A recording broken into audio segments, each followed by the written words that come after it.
এটা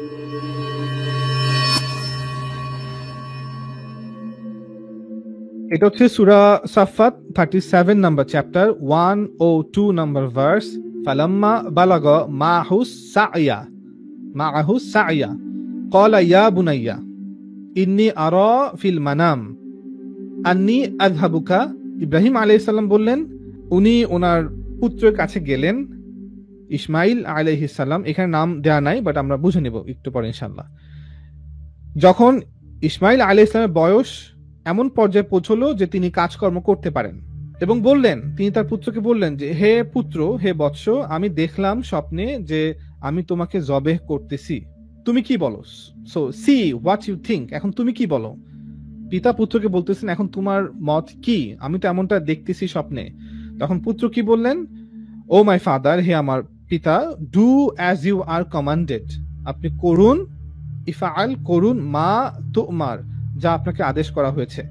এটা নিয়ে আমরা দীর্ঘ আলোচনা করেছি যে ইব্রাহিম আলাইহিস সালাম স্বপ্নে এমনটা দেখেননি যে জিব্রাইল আমিন তাকে স্বপ্নে এসে বলতেছেন বা গায়েব থেকে কোনো আওয়াজ তাকে দেয়া হচ্ছে, ইব্রাহিম তুমি তোমার সন্তানকে জবেহ করো, এমনটা নির্দেশ দেয়া হয়নি। উনি স্বপ্নে দেখতেছেন যে উনি ওনার পুত্রকে জবেহ করতেছেন।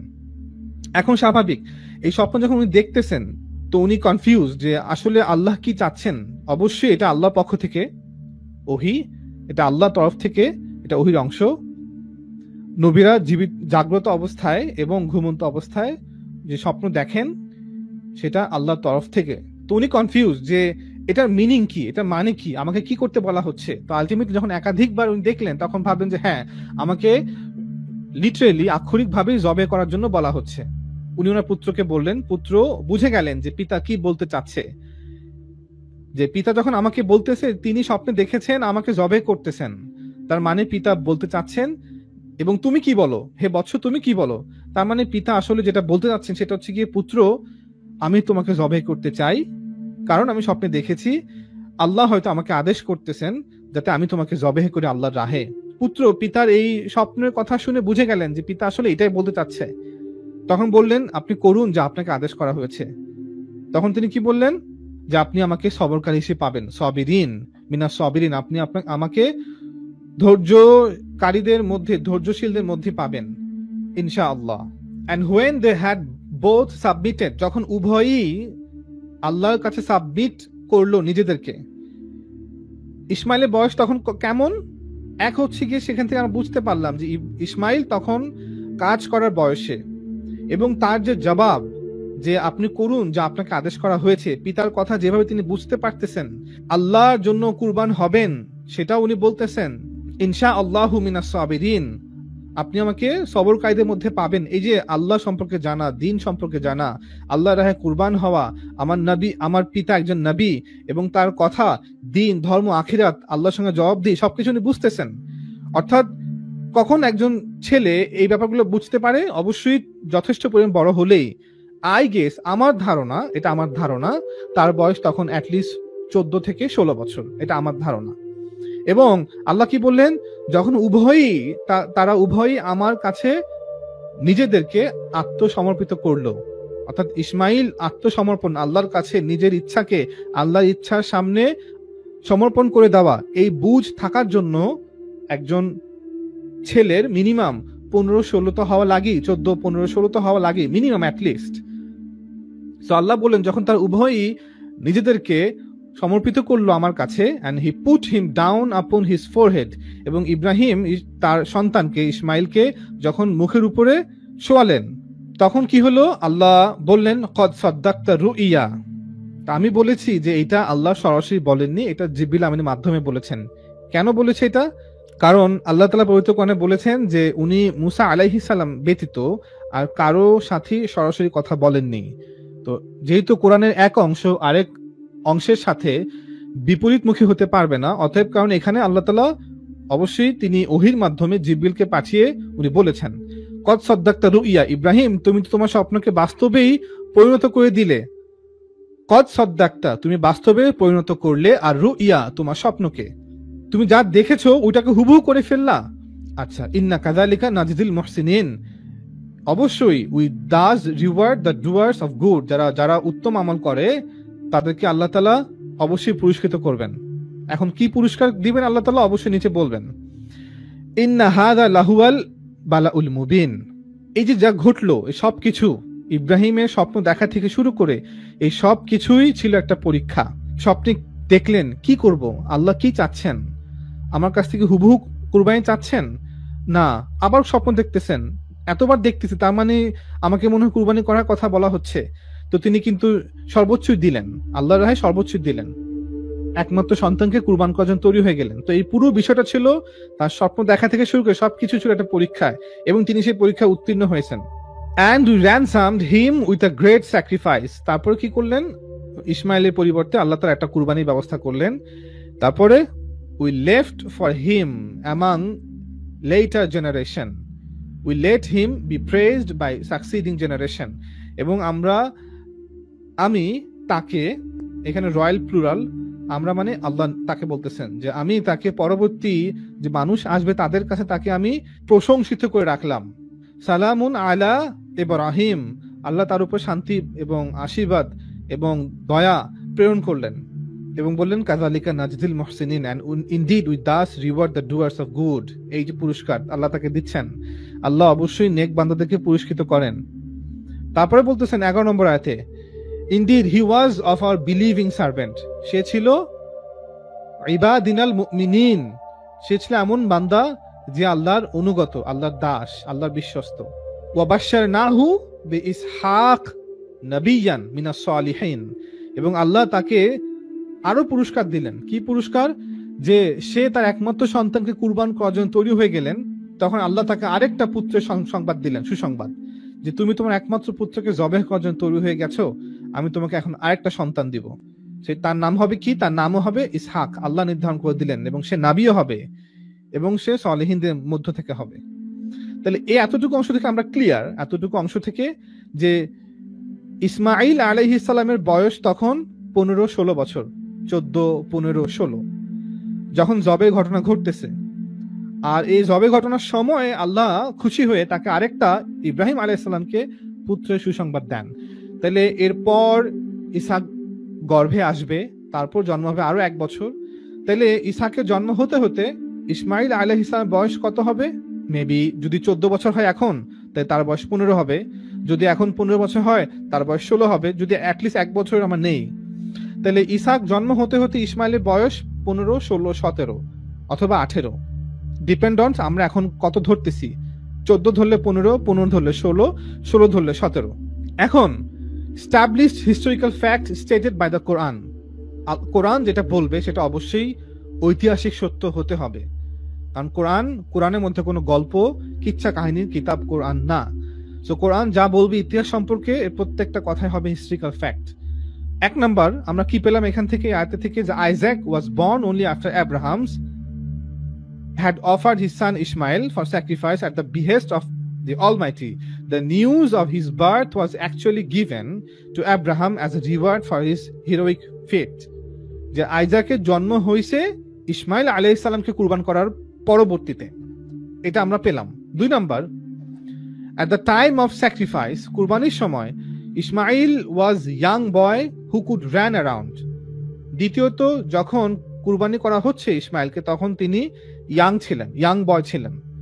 So it follows from 1 and 2, so premise 1, premise 2, এই দুইটার আলোকে আমরা বলতে পারি the difference in age of the two brothers Ishmael and Isaac alayhis salam must have been a good 10 or 12 years. তাদের মধ্যে ন্যূনতম মিনিমাম 10 থেকে 12 বছরের গ্যাপ ছিল ইসহাক এবং ইসমাইলের দুই ভাইয়ের মধ্যে। আচ্ছা, এবার আমরা পরবর্তী আরেকটা কোরআনের অন্য একটা অংশে যাই। এটা হচ্ছে সূরা ইব্রাহিম 14 নম্বর chapter 35 number verse. وَإِذْ قَالَ إِبْرَاهِيمُ, when Abraham said, my Lord, make this city, অর্থাৎ Mecca, secure and keep me and my sons away from worshipping idol. যে হে আল্লাহ, আপনি এই শহরটাকে শান্তির শহর করে দিন, হাদাল বালাদা আমিনান, এবং আমার সন্তানদেরকে এবং আমাকে এবং আমার সন্তানদেরকে মূর্তি পূজা থেকে দূরে রাখুন। 36 নম্বর ভার্স। My Lord, হে আমার প্রভু, indeed they have led astray many among the people. তারা অনেক মানুষকে বিপদগামী করেছে। সো হুএভার ফলোস মি, অতএব যে আমাকে অনুসরণ করবে, দেন হি ইজ অফ মি, তাহলে সে আমার মধ্য থেকে। অ্যান্ড হুএভার ডিসঅবেইস মি, এবং যে আমাকে অনুসরণ করবে না, indeed you are forgiving and merciful, কিন্তু আপনি তারপরেও ক্ষমাশীল এবং দয়াশীল। 37 নম্বর ভার্স, রব্বানা ইন্নী আসকান্তু মিন যুররিয়াতি, আমার রব, our lord, I have settle some of my descendants, হে আমার প্রভু, আমি এই শহরে, এই মক্কা শহরে আমার সন্তানদের একটি অংশকে, সন্তানদের একাংশকে কি করেছি?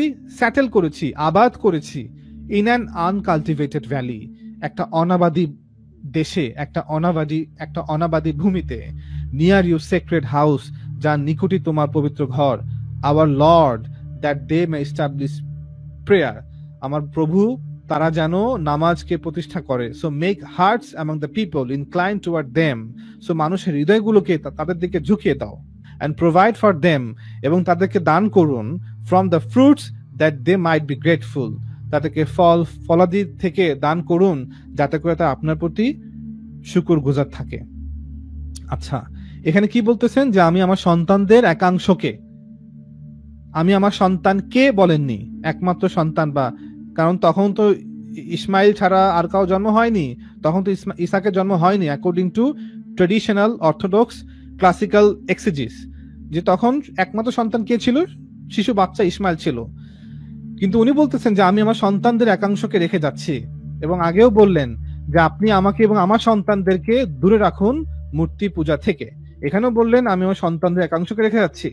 আচ্ছা, পরে 38 নম্বর ভার্স, আমার রব, our lord, indeed you know what we conceal, আপনি জানেন যে আমরা গোপন করি, অ্যান্ড হোয়াট উই ডিক্লেয়ার, এবং আমরা যা প্রকাশ করি, যা ঘোষণা দেই, অ্যান্ড নাথিং ইজ হিডেন, এবং কোনো কিছু গোপন না, ফ্রম আল্লাহ, হে আল্লাহ, আপনার থেকে, অন দ্য আর্থ, এই ভূমিতে, অর ইন দ্য হ্যাভেন, এবং মহাবিশ্বে, আসমানে, কোনো কিছু আপনার থেকে গোপন নয়।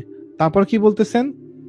আলহামদুলিল্লাহ, আল্লাহ আপনার প্রশংসা, আলহামদুলিল্লাহ আল্লাযী ওয়াহাবালি আলাল কিবারি ইসমাঈলা ওয়া ইসহাক ইন্না রব্বি লাসামিউদ দুআ, হে আমার রব, প্রশংসা আপনার জন্য, যিনি আমাকে এই বৃদ্ধ বয়সে ইসমাইল দান করেছেন এবং ইসহাক দান করেছেন, এবং অবশ্যই হে আমার প্রভু, আপনি হচ্ছেন গিয়ে দোয়া শ্রবণকারী।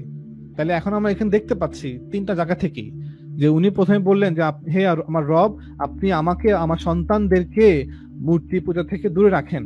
হে আমার রব, আমি আমার সন্তানদের থেকে একটি অংশকে এই মক্কাতে রেখে যাচ্ছি। তারপরে নাম নিয়ে বললেন, হে আমার রব, প্রশংসা আপনার জন্য, আপনি আমাকে এই বৃদ্ধ বয়সে এসে ইসমাইল দিয়েছেন এবং ইসহাক দিয়েছেন। তার মানে কি, যখন ইব্রাহিম আলাইহিস সালাম ওনার সন্তানকে অর্থাৎ ইসমাইল আলাইহিস সালামকে মক্কাতে রেখে যান, তখন ইসহাকের জন্ম হয়ে গেছে। তারপর বলতেছেন, মাই লর্ড, হে আমার প্রভু, make me an establisher of prayer, আপনি আমাকে নামাজ কায়েমকারী বানান, অ্যান্ড ফ্রম মাই ডিসেন্ডেন্টস, এবং আমার বংশধর থেকে তাদেরকেও নামাজি বানান, our lord accept my supplication, আপনি আমার দোয়াকে কবুল করুন। তারপরে, হে আমার প্রভু, ফরগিভ মি, আমাকে মাফ করুন, অ্যান্ড মাই প্যারেন্টস, আমার পিতামাতাকে মাফ করুন, অ্যান্ড দ্য বিলিভার্স, এবং বিশ্বাসীদেরকে মাফ করুন, মুমিনদেরকে মাফ করুন, the day the account is establish, যেদিন কিয়ামত দিবস প্রতিষ্ঠিত হবে সেদিন আমাদের সবাইকে মাফ করুন। এখন এখান থেকে আমরা কি পেলাম? আবার বলছি যে আমরা আগে বললাম কোরআন যা বলবে এটা হচ্ছে ঐতিহাসিক সত্য। সূরা সাফফাত থেকে আমরা বললাম এটা ঐতিহাসিক সত্য যে ইসমাইল বড় ছিল যখন তাকে কুরবান করা হয়, 14-15 বছর। এটা সত্য যে ইসহাক তারপর জন্মগ্রহণ করছে। সো দুই ভাইয়ের মধ্যে গ্যাপ হচ্ছে মিনিমাম 10 থেকে 12 বছর, বাট অ্যাকর্ডিং টু মি 14-15 বছর। আর সূরা ইব্রাহিম থেকে আমরা পেলাম, when Abraham settled Ishmael in Mecca, his younger brother Isaac had already been born. যখন ইসমাইলকে মক্কা রাখা হয় তখন অলরেডি ইসহাক জন্মগ্রহণ করেছে, এবং তার বয়স মেবি 1 বছর, মেবি 2 বছর, মেবি 3 বছর, আমরা জানি না। It follows from that Ishmael alayhi salam must have been a young lad, 15 to 17. অতএব ইসমাইল আলাইহিস সালামের বয়স মক্কায় থাকা অবস্থায় যখন তাকে রেখে যাওয়া হয় তার বয়স 15 থেকে 17 বছর। when he came to Mecca, যখন তিনি মক্কাতে আসেন with his father, তার বাবার সাথে, to settle, এখানে আবাদ হওয়ার জন্য, there অর্থাৎ মক্কাতে, and the difference in age, এবং তাদের বয়সের পার্থক্য ছিল in age of the two brothers Ishmael and Isaac must have been a good 10 or 12 years, 10 থেকে 12 বছর ন্যূনতম, বাট অ্যাকর্ডিং টু মি 14 থেকে 15-16 বছর। এখন আমরা বাইবেল থেকে দেখি বাইবেলে কি বলা আছে, তারপরে আমরা হাদিসে যাব। সো জেনেসিস চ্যাপ্টার 16 ভার্স 16, সেখানে কি বলা আছে, আব্রাহাম, তখন তার নাম আব্রাহাম হয়নি, ইব্রাহিম হয় নাই। So and Abraham was 86 years, তার বয়স ছিল 420 এবং 6 বছর, অর্থাৎ 86 বছর। when Hagar bore Ishmael to Abram, যখন হাজেরা ইসমাইল আলাইহিস সালামকে জন্ম দেন। সো ইব্রাহিমের বয়স হচ্ছে 86 বছর যখন ইসমাইলের জন্ম হয়, এটা মনে রাখবেন। আচ্ছা, এবার জেনেসিস চ্যাপ্টার 21 ভার্স 5 এর বলা আছে, and Abraham was 100 years old, ইব্রাহিমের বয়স এখন 100 বছর, when his son Isaac was born unto him, যখন আইজাকের জন্ম হয়। তাইলে আমরা এখান থেকে কি পেলাম, this established fact regarding the difference of age between the two brothers as is stated by the Quran is also endorsed by the Bible. So কোরআন এর মতে দুই ভাইয়ের মধ্যে বয়সের যে গ্যাপ ছিল, যে ন্যূনতম 10 থেকে 12 বছর, বাট আমার মতে 14, 15, 16 বছর, এটা বাইবেলও সাপোর্ট করতেছে। বাইবেল বলার কারণে বাইবেল গ্রহণ করতেছি না, যেহেতু কোরআন হচ্ছে গিয়ে আল মিজান, কোরআন হচ্ছে বিচারক, কোরআন হচ্ছে মাপকাঠি। সো যেহেতু কোরআনের মাপকাঠিতে বাইবেলের এই কথাগুলো টিকে গেছে, তো আমরা বাইবেলের কথাকে গ্রহণ করতে পারবো, না টিকলে আমরা গ্রহণ করব না। It is evident from the Bible that Ishmael alayhi salam was 14 years older to Isaac. So according to Bible, Ismail এবং আইজাকের মধ্যে বয়সের পার্থক্য কত হলো, 14 বছর। তো কোরআন মতেও 14, 15, 16 বছর। So same. এতটুকু পর্যন্ত কি পেলাম, যে ইসমাইলকে যখন মক্কা রেখে আসা হয় তখন তিনি কোলের দুগ্ধপোষ্য শিশু ছিলেন না, তখন তিনি অলরেডি 15, 16, 17 বছরের অথবা 18 বছরের বয়সী ছিলেন। আচ্ছা, এবার আমরা বাইবেলকে আরেকটু ডিটেলসে পড়বো, কারণ বাইবেল যেহেতু বিকৃত হয়েছে, সো বাইবেলে অনেক জায়গাতে আমরা যে কন্ট্রাডিকশন, চ্যালেঞ্জ, সেটা বাইবেল উত্তরাতে পারে না। বাইবেলের মধ্যে যে কোনো জায়গা আপনি পড়েন দেখবেন ওখানে বৈপরীত্য, বিপরীতমুখী কথাবার্তা পাওয়া যায়। সো আমরা পুরো ঘটনাটা আগে পড়বো বাইবেল থেকে, দেন আমরা লাস্টে হাদিসে যাব। সো জেনেসিস চ্যাপ্টার 16, দাসী কন্যা হেগার অর্থাৎ মা হাজেরা, 16 নম্বর চ্যাপ্টার। সারি অর্থাৎ সারা ছিল আব্রাহামের স্ত্রী, ইব্রাহিম আলাইহিস সালামের স্ত্রী। তার ও ইব্রাহিমের কোনো সন্তানাদি ছিল না। মা সারার এবং ইব্রাহিমের কোনো সন্তান ছিল না। সারা মিশর থেকে একজন দাসী এনেছিল, তার নাম ছিল হাজেরা, হেগার। আমরা জানি তার নাম সারা এবং ইব্রাহিমের নাম হচ্ছে ইব্রাহিম, বাট তখনও তাদের নামটা চেঞ্জ হয় নাই।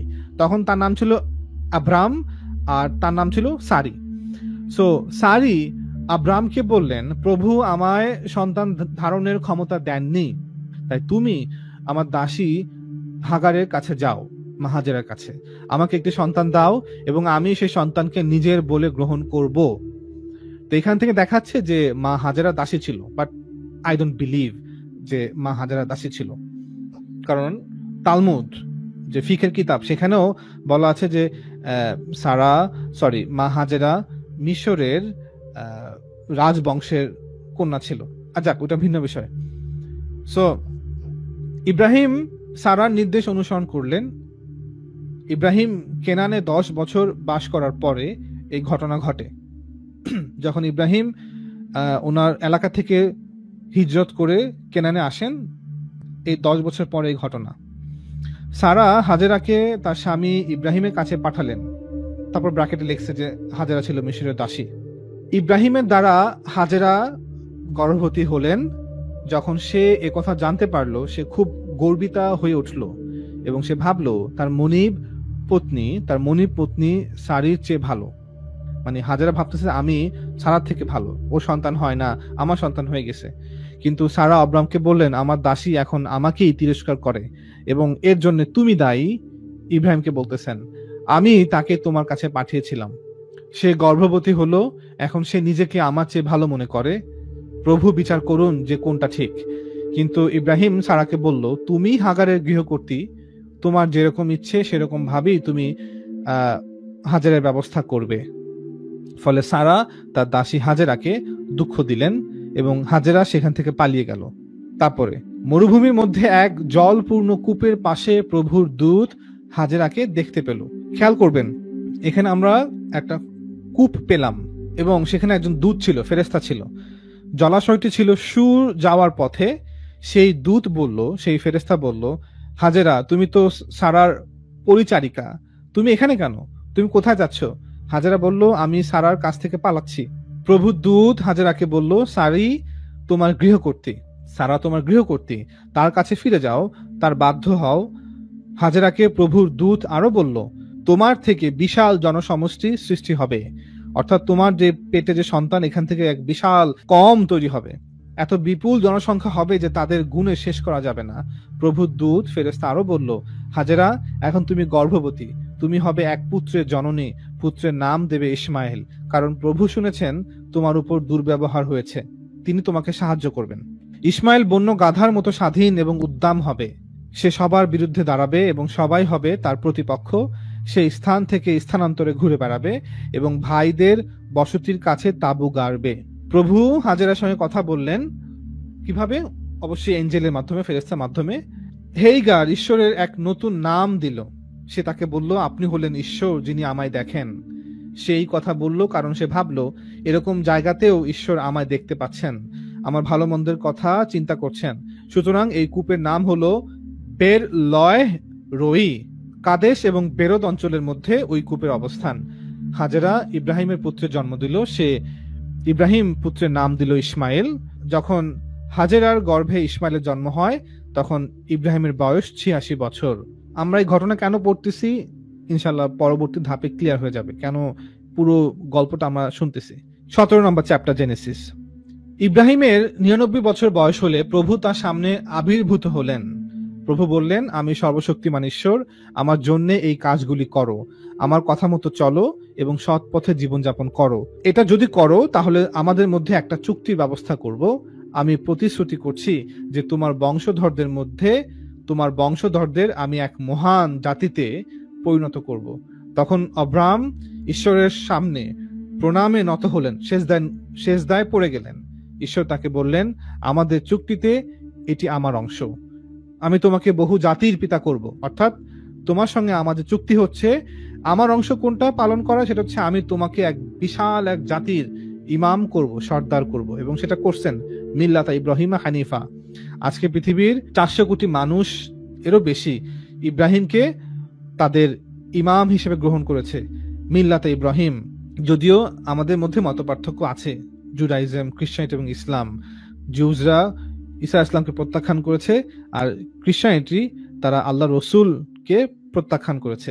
আমি তোমাকে বহু জাতির পিতা করব, আমি তোমার নাম পরিবর্তন করব, তোমার নাম আব্রাহামের পরিবর্তে আব্রাহাম হবে। এখন নাম চেঞ্জ করলেন, আমি তোমায় এই নাম দিচ্ছি কারণ আমি তোমায় বহু জাতির পিতা করছি। এটা কিন্তু আজ থেকে কত বছর, সে 3000 বছর, অলমোস্ট 3500 বছরের বেশি। আল্লাহ সেই চুক্তি কিন্তু কমপ্লিট করছেন। এটা একটা অলৌকিক ভবিষ্যৎবাণী যে আল্লাহ ওয়াদা করেছিলেন যে ছোট্ট যার সন্তান হয় না তাকে আল্লাহ বলতেছেন যে আমি তোমাকে এক বিশাল জাতির ইমাম করব। আল্লাহু আকবার। সো আমি তোমার নাম পরিবর্তন করব, তোমার নাম আব্রাহামের পরিবর্তে আব্রাহাম হবে।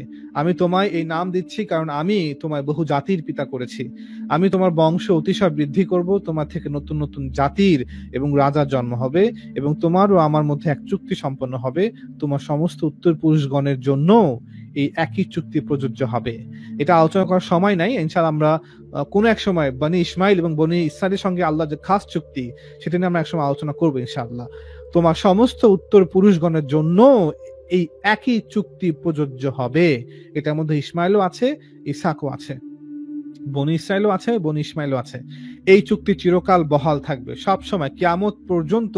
যখনই বনি ইসমাইল আর বনি ইসরাইল সঠিক পথে চলে আসবে আল্লাহ তাআলা বরকত দেওয়া শুরু করবেন। যখনই বনি ইসমাইল বনি ইসরাইল আল্লাহর পথ থেকে সরে যাবে তখনই আল্লাহ তাআলার পক্ষ থেকে আযাব চলে আসবে। আমি তোমার ও তোমার উত্তর পুরুষগণের জন্য ঈশ্বর থাকবো। আমি তোমাকে এবং তোমার সব উত্তর পুরুষদের এই কেনান দেশ দেব, যার মধ্যে দিয়ে তোমরা যাত্রা করছো, আমি তোমাকে এই দেশ চিরকালের জন্য দেব এবং আমি হব তোমার ঈশ্বর। সো বনি ইসরাইলকে সরিয়ে দিয়ে আল্লাহ তাআলা বনি ইসমাইলকে এখন এই ভূমি দান করছেন। সো চিরকাল এই দেশ থাকবে, কিয়ামত পর্যন্ত এই দেশ ইব্রাহিমের নাসালের অধীনেই থাকবে। এবং ঈশ্বর ইব্রাহিমকে বললেন, এখন তোমার দিক থেকে এই চুক্তি হবে, আমি তো এটা করব, এখন তুমি কি করবে? তুমি এবং তোমার উত্তর পুরুষগণ আমার চুক্তি মান্য করবে, আমার দিনের মতো দিন মোতাবেক চলবে। এটাই চুক্তি যা তুমি মেনে চলবে, এটাই একমাত্র চুক্তি যে আমার দিন মোতাবেক চলবে। দিনের খেলাফ করবে তো আমি তোমাদেরকে আযাব দিব। বনি ইসরাইলকে ক্ষণে ক্ষণে বিভিন্ন সময় আযাব দিব, রোমদের মাধ্যমে, ব্যাবিলনের মাধ্যমে। আর যদি বনি ইসমাইল ওই কথাকে না মানে, যখন বনি ইসমাইলকে বনি ইসরাইলের জায়গায় নিয়ে আসা হয়েছে, তো বনি ইসমাইল যখন নাকি সাহাবা ইকরামের পরে এবং উমাইয়াদের পরে, আব্বাসীদের পরে আস্তে আস্তে এই দায়িত্ব পালন করা বন্ধ করে দিছে, তো আল্লাহ তাআলা আযাব দিয়েছেন। কাদের মাধ্যমে? মঙ্গলদের মাধ্যমে। একদম নাস্তানাবুদ করেছেন। যেভাবে রোমানরা বনি ইসরাইলকে ধ্বংস করেছে, এক্স্যাক্টলি রোমানরা যেইভাবে বনি ইসরাইলকে ধ্বংস করছে, ঠিক একইভাবে মঙ্গলরাও মুসলমানদের উপর ঝাঁপায় পড়ছে। শিশু পুত্রের বয়স 8 দিন হলে তুমি তাকে সুন্নত করবে। তোমার পরিবারে যত ছেলের এবং তোমার দাসদের মধ্যে যত ছেলের জন্ম হবে, তোমার বংশধর নয় এমন বিদেশীদের কাছ থেকে তোমার অর্থ দিয়ে তুমি যে দাসদের কিনেছিলে তাদের যে ছেলেরা জন্মাবে সকলের অবশ্যই সুন্নাহ করা হবে। সুতরাং তোমার জাতির প্রত্যেক শিশু পুত্রকে সুন্নাহ অর্থাৎ খাতনা করা হবে। তোমার পরিবারের অথবা দাসদের সব পুত্রদের এভাবে সুন্নাত করা হবে। আব্রাহাম তোমার ও আমার মধ্যে এটাই চুক্তি। সবাই মনে করে যে চুক্তি হচ্ছে সুন্নাহ করা, না, এখানে হচ্ছে আল্লাহর দিনকে মানা, এবং দিনে মানার মধ্যে একটা হুকুম হচ্ছে গিয়ে সুন্নাহ করতে হবে, খাতনা করতে হবে। সুন্নাহ করা হয়নি এমন কোন পুরুষ থাকলে সে হবে তার নিজের লোকদের স্বজাতির থেকে বিচ্ছিন্ন, কারণ সে ব্যক্তি আমার চুক্তি ভঙ্গকারী। অর্থাৎ ফোকাসটা সুন্নাহ করলেই দলভুক্ত, না করলে দলভুক্ত না, ব্যাপারটা এরকম না। ওয়াদা হচ্ছে আল্লাহর কথা মানতে হবে, আর আল্লাহর কথার মধ্যে একটা হচ্ছে খাতনা করতে হবে। আর আল্লাহর এই খাতনা করা হুকুম যে জেনে শুনে বুঝে না মানবে, তাহলে সে আল্লাহর আদেশ মানতেছে না জেনে শুনে বুঝে, তাহলে সেও এই মিল্লাতের অংশ হতে পারবে না। এরপর ঈশ্বর আব্রাহামকে বললেন, তোমার স্ত্রী সারাকে আমি এক নতুন নাম দিব। সো সারিকে এখন নতুন নাম দিবেন, তার নতুন নাম হবে সারা। সারি থেকে সারা, আব্রাহাম থেকে আব্রাহাম, আর সারি থেকে সারা অর্থাৎ রানী। আমি তাকে আশীর্বাদ করব, আমি তাকে একটি পুত্র দিব এবং তুমি হবে সেই পুত্রের পিতা। সারা হবে বহু নতুন জাতির মাতা, সারা থেকে আসবে বহু জাতির বহু রাজা। ঈশ্বরকে যে তিনি মান্য করেন এই কথা বোঝাবার জন্য ইব্রাহিম আভূমি মাথা নত করলেন, অর্থাৎ সেজদা লুটিয়ে পড়লেন। কিন্তু তিনি নিজের মনে হেসে বললেন, আমার 100 বছর বয়স, প্রভু, আমার আর সন্তান হতে পারে না, এবং সারার 90 বছর বয়স, সে সন্তানের জন্ম দিতে পারবে না। তখন আব্রাহাম ঈশ্বরকে বলল, আশা করি ইসমাইল বেঁচে থেকে আপনার সেবা করবে। অর্থাৎ আমার তো ছেলে হবে না, এখন আমার যে ছেলে আছে সে আপনার ইবাদত করবে। অ্যাকর্ডিং টু বাইবেল, এক্স্যাক্টলি কি কথোপকথন ছিল এটা তো আমরা জানি না, কারণ বাইবেলের মধ্যে বিকৃত অনেক কিছুই হয়েছে। সো আমরা একদম ভরসা দিয়ে বলতে পারি না এক্স্যাক্টলি এইভাবেই কথাবার্তা হয়েছে, বাট কথাবার্তা কিছু একটা হয়েছিল যেটার কারণে এই ঘটনাগুলো বর্ণনা করা হচ্ছে। ঈশ্বর বললেন, না, আমি বলেছি যে তোমার স্ত্রী সারা একটি পুত্র হবে, তুমি তার নাম দেবে ইসহাক, তার সঙ্গে আমি আমার চুক্তি সম্পাদন করব। তার সঙ্গে ওই চুক্তি এমন হবে যা তার উত্তর পুরুষগণের সঙ্গেও চিরকাল বজায় থাকবে। তুমি ইসমাইলের কথা বলেছ এবং আমি সে কথা শুনেছি। আমি তা আশীর্বাদ করব, ইসমাইলকেও আশীর্বাদ করব, তার বহু সন্তান সন্ততি হবে, সে 12 জন মহান নেতার পিতা হবে, তার পরিবার থেকে সৃষ্টি হবে এক মহান জাতির, কিন্তু আমি ইসহাকের সঙ্গে চুক্তিবদ্ধ হব। এটা হচ্ছে গিয়ে একটা কাইন্ড অফ কন্ট্রাডিকশন, যে চুক্তি আমি এখন ইসহাকের সঙ্গে করব, ইসমাইলের সঙ্গে করব না। না, কোরআন মোতাবেক এমনটা হয় নাই। সারার যে পুত্র হবে সেই হবে ইসহাক। পরের বছর ঠিক এই সময় সেই পুত্রের জন্ম হবে। আচ্ছা, ইব্রাহিমের সঙ্গে কথা শেষ করে ঈশ্বর উপরে স্বর্গে চলে গেলেন। ঈশ্বর নিচে নেমে আসছেন আর উপর চলে গেলেন। I don't believe this. এটা অবশ্যই জিবরিলের মাধ্যমে হয়েছে কথাবার্তা। এমনটা অনেক সময় হয় যে আল্লাহ তাআলা মানে বিবলিক্যাল ল্যাঙ্গুয়েজ অনেকটা মেটাফরিক্যাল। সো ঈশ্বরের দূত আসা মানে ঈশ্বর নেমে আসা। যেমন ইয়াকুব যুদ্ধ করলেন, মারামারি করলেন ঈশ্বরের সাথে, মানে ঈশ্বরের দূতের সাথে। সো একইভাবে ঈশ্বর চলে গেলেন মানে ঈশ্বরের দূত চলে গেলেন, কারণ ঈশ্বরের দূত ঈশ্বর থেকে আসে। ঈশ্বর ইব্রাহিমকে তার পরিবারের সমস্ত পুরুষ ও বালকের সুন্নতের কথা বলেছিলেন। সুতরাং ইব্রাহিম ইসমাইল এবং তার গৃহে জন্ম হয়েছে এমন সমস্ত দাসদের একত্রে সমবেত করলেন, যাদের অর্থ দিয়ে ক্রয় করা হয়েছিল সেই কৃতদাসদেরও তিনি সমবেত করলেন। ইব্রাহিমের বাড়ির প্রত্যেক পুরুষ ও বালককে একত্রিত করা হলো এবং প্রত্যেককে সুন্নাহ করা হলো, খাতনা করা হলো, তাদের সকলকে একই দিনে সুন্নাহ করা হলো।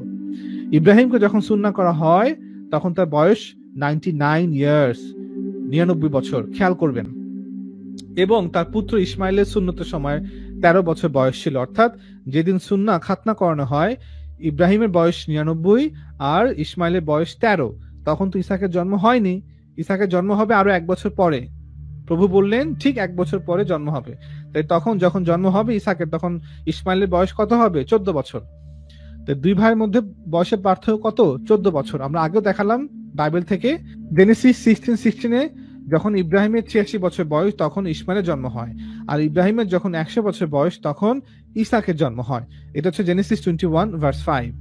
আর এখানে বলতেছে যখন খাতনা করানো হয় ইব্রাহিমের বয়স তখন 99, ইসাকের আর ইসমাইলের বয়স তখন 13 বছর। তাহলে এখানে আমরা দেখলাম যে ইসাক এবং ইসমাইলের বয়সের পার্থক্য হচ্ছে গিয়ে 13 বছর, অর্থাৎ 14 বছর। ইব্রাহিম ও তার পুত্রকে একই দিনে সুন্নাহ করা হয়। সেই একই দিনে ইব্রাহিমের বাড়ির সমস্ত পুরুষদেরও সুন্নাহ করা হয়, যেসব দাসদের অর্থ দিয়ে ক্রয় করা হয়েছিল এবং যেসব দাসের তার গৃহেই জন্ম হয়েছিল সকলেরই সুন্নাহ করা হলো। এবার জেনেসিস 21। প্রভু সারার জন্য যে প্রতিশ্রুতি দিয়েছিলেন তা রক্ষা করলেন। প্রভু সারার জন্য দেওয়া প্রতিশ্রুতি পালন করলেন। সারা গর্ভবতী হলেন এবং এই বৃদ্ধ বয়সে আব্রাহামের জন্য একটি পুত্র সন্তান প্রসব করলেন। ঈশ্বর যেভাবে প্রতিশ্রুতি দিয়েছিলেন সেভাবেই সব সম্পন্ন হলো। সারা একটি পুত্রের জন্ম দিলেন এবং ইব্রাহিম তার নাম রাখলেন ইসহাক। ইসহাকের 8 দিন বয়স হলে ঈশ্বর যেমন আজ্ঞা করেছিলেন ঠিক সেইভাবে ইব্রাহিম তাকে সুন্নাহ করলেন, অর্থাৎ জন্ম হওয়ার 8 দিন বয়সে ইসহাককে খাতনা করা হয় আলাইহিস সালাম। ইসহাকের জন্মের সময় ইব্রাহিমের বয়স ছিল 100 বছর এবং সারা বললেন, ঈশ্বর আমাকে আনন্দিত করেছেন, যে শুনবে সেই আমার সুখে সুখী হবে। কেউ ভাবেনি যে আমি ইব্রাহিমের পুত্রের জন্ম দিব, কিন্তু এই বৃদ্ধ বয়সেও আমি ইব্রাহিমকে পুত্র দিতে পেরেছি। ইসহাক ক্রমশ বড় হতে লাগলেন। তারপরে শীঘ্রই সে শক্ত খাবার খাওয়ার মতো বড় হলো, অর্থাৎ 2-3 বছর বয়স যখন দুধ ছাড়েন তখন তিনি শক্ত খাবার খাওয়ার মতো বয়স হলো। তখন ইব্রাহিম একটা মস্ত ভোজ দিলেন, একটা উৎসব, যে বাচ্চারা যখন শক্ত খাবার খাওয়া শুরু করে তখন একটা আয়োজন করা হয়। ইব্রাহিমের প্রথম সন্তানের জন্ম দিয়েছিলেন হাজেরা নামে মিশরীয় দাসী। আর সারা দেখলেন হাজেরা সে পুত্র ইসহাককে নিয়ে মজা করছে। ইসমাইল আলাইহিস সালাম ইসহাককে নিয়ে মজা করতেছে, তাই সারা বিচলিত হলেন। সারা ইব্রাহিমকে বললেন, ওই দাসী আর তার পুত্রের হাত থেকে আমাদের বাঁচাও ইব্রাহিম, ওদের বিদায় করে দাও, মা ছেলেকে বিদায় করো। যখন আমাদের মৃত্যু হবে তখন আমাদের যা কিছু ধন সম্পদ ইসহাকই পাবে। আমি চাই না যে আমার পুত্র ইসহাকের সঙ্গে আমার দাসীর পুত্র সবকিছুর ভাগ পাক। এতে ইব্রাহিম খুব বিচলিত হলেন। তিনি তার পুত্র ইসমাইলের জন্য উদ্বিগ্ন হলেন, কিন্তু ইব্রাহিমকে ঈশ্বর বললেন, ওই পুত্র আর দাসীর জন্য চিন্তা করো না, সারা যা চায় তাই করো, তোমার একমাত্র উত্তরাধিকারী হবে ইসহাক। এটা আমরা বিশ্বাস করি না, কিন্তু তোমার দাসী পুত্রকেও আমি আশীর্বাদ করব, সে তোমার পুত্র, সুতরাং তার পরিবার থেকেও আমি এক মহান জাতি সৃষ্টি করব। পরদিন খুব ভোরে ইব্রাহিম কিছু খাদ্য ও পানীয় জল এনে হাজেরাকে দিলেন। তাই সম্বল করে হাজেরা পুত্রকে নিয়ে চলে গেল। হাজেরা সেই স্থান ত্যাগ করে বেরশেবা মরুভূমির মধ্যে ঘুরে বেড়াতে লাগলো একা একা। কিন্তু পরে সব জল ফুরিয়ে গেল, মশকে যে পানি ছিল পাত্রে ফুরিয়ে গেল, পিপাসা মেটাবার জন্য আর কিছু থাকলো না। তখন হাজেরা তার পুত্রকে একটা ঝোপের নিচে রাখলো।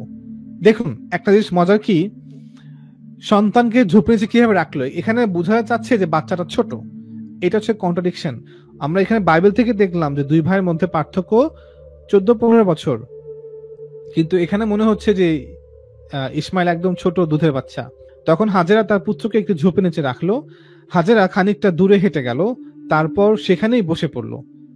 হাজেরার ভয় হলো জলের অভাবে তার পুত্র বোধহয় মারা যাবে, পুত্রের মৃত্যু সে দেখতে পারবে না, তাই সেখানে বসে বসে সে কাঁদতে লাগলো। ঈশ্বর সে পুত্রের কান্না শুনতে পেলেন। অর্থাৎ এখান থেকে মনে হচ্ছে যে ইসমাইল একদম দুধের বাচ্চা, কারণ একটা মহিলা থেকে একটা 15-16-17 বছরের ছেলে বেশি স্ট্রং তৎকালীন সময়ে, অর্থাৎ যিনি ওই সময়ে বর্তমান যুগের না, যারা মানে আগের সময় মানুষ ক্ষেত খামা করতো, গরু ছাগল ভেড়া পালন করত, তো এই ধরনের ছেলেরা 14, 15, 16 বছর বয়সে, 17 বছর বয়সে অনেক স্ট্রং হয়। কিন্তু এখানে দেখা যাচ্ছে একজন মহিলা কি করলেন, মা হাজেরা তার বাচ্চা ছেলেকে ঝোপের মধ্যে রাখলেন এবং তিনি ভয় পাচ্ছেন যে তার ছেলে হয়তো মারা যাবে, তাই সেখানে বসে বসে সে কাঁদতে লাগলো। ঈশ্বর সে পুত্রের কান্না শুনতে পেলেন এবং স্বর্গ থেকে ঈশ্বরের দূত হাগারকে বলল, অর্থাৎ পুত্র কান্না করতেছে মানে ছোট বাচ্চা বুঝাচ্ছে, কিন্তু বাইবেলে কিন্তু বলা আছে যে ইসমাইল এখন বয়স হওয়ার কথা মিনিমাম 14.5-15 বছর, কিন্তু বাইবেলে বলতেছে যে সে বাচ্চাদের মতো কান্না করতেছে, তাকে ঝোপের নিচে রাখছে এবং সে তার মৃত্যু দেখতে পারবে না। অর্থাৎ বাইবেলের মধ্যেই বিপরীতমুখী কথাবার্তা, কারণ এটা আল্লাহর কালাম না, আল্লাহর কালামকে বিকৃত করা হয়েছে। ঈশ্বর সেই পুত্রের কান্না শুনতে পেলেন এবং স্বর্গ থেকে ঈশ্বরের দূত হাজেরাকে বলল, কি হয়েছে? ভয় পেও না, প্রভু তোমার পুত্রের কান্না শুনতে পেয়েছেন। যাও, পুত্রকে গিয়ে দেখো, ওর হাত ধরে এগিয়ে চলো, আমি তাকে এক বৃহৎ জাতির পিতা করব। তখন হাজেরা ঈশ্বরের কৃপায় একটা কূপ দেখতে পেলেন। একটু খেয়াল করেন, যখন আমরা একটু আগে পড়লাম না কূপের কথা, যখন মা হাজেরা প্রেগনেন্ট ছিলেন, তখন সারা তার উপর অত্যাচার করে বিধায় তখন হাজেরা কি করলেন, ঘর থেকে বেরিয়ে গেলেন, পলায় গেলেন।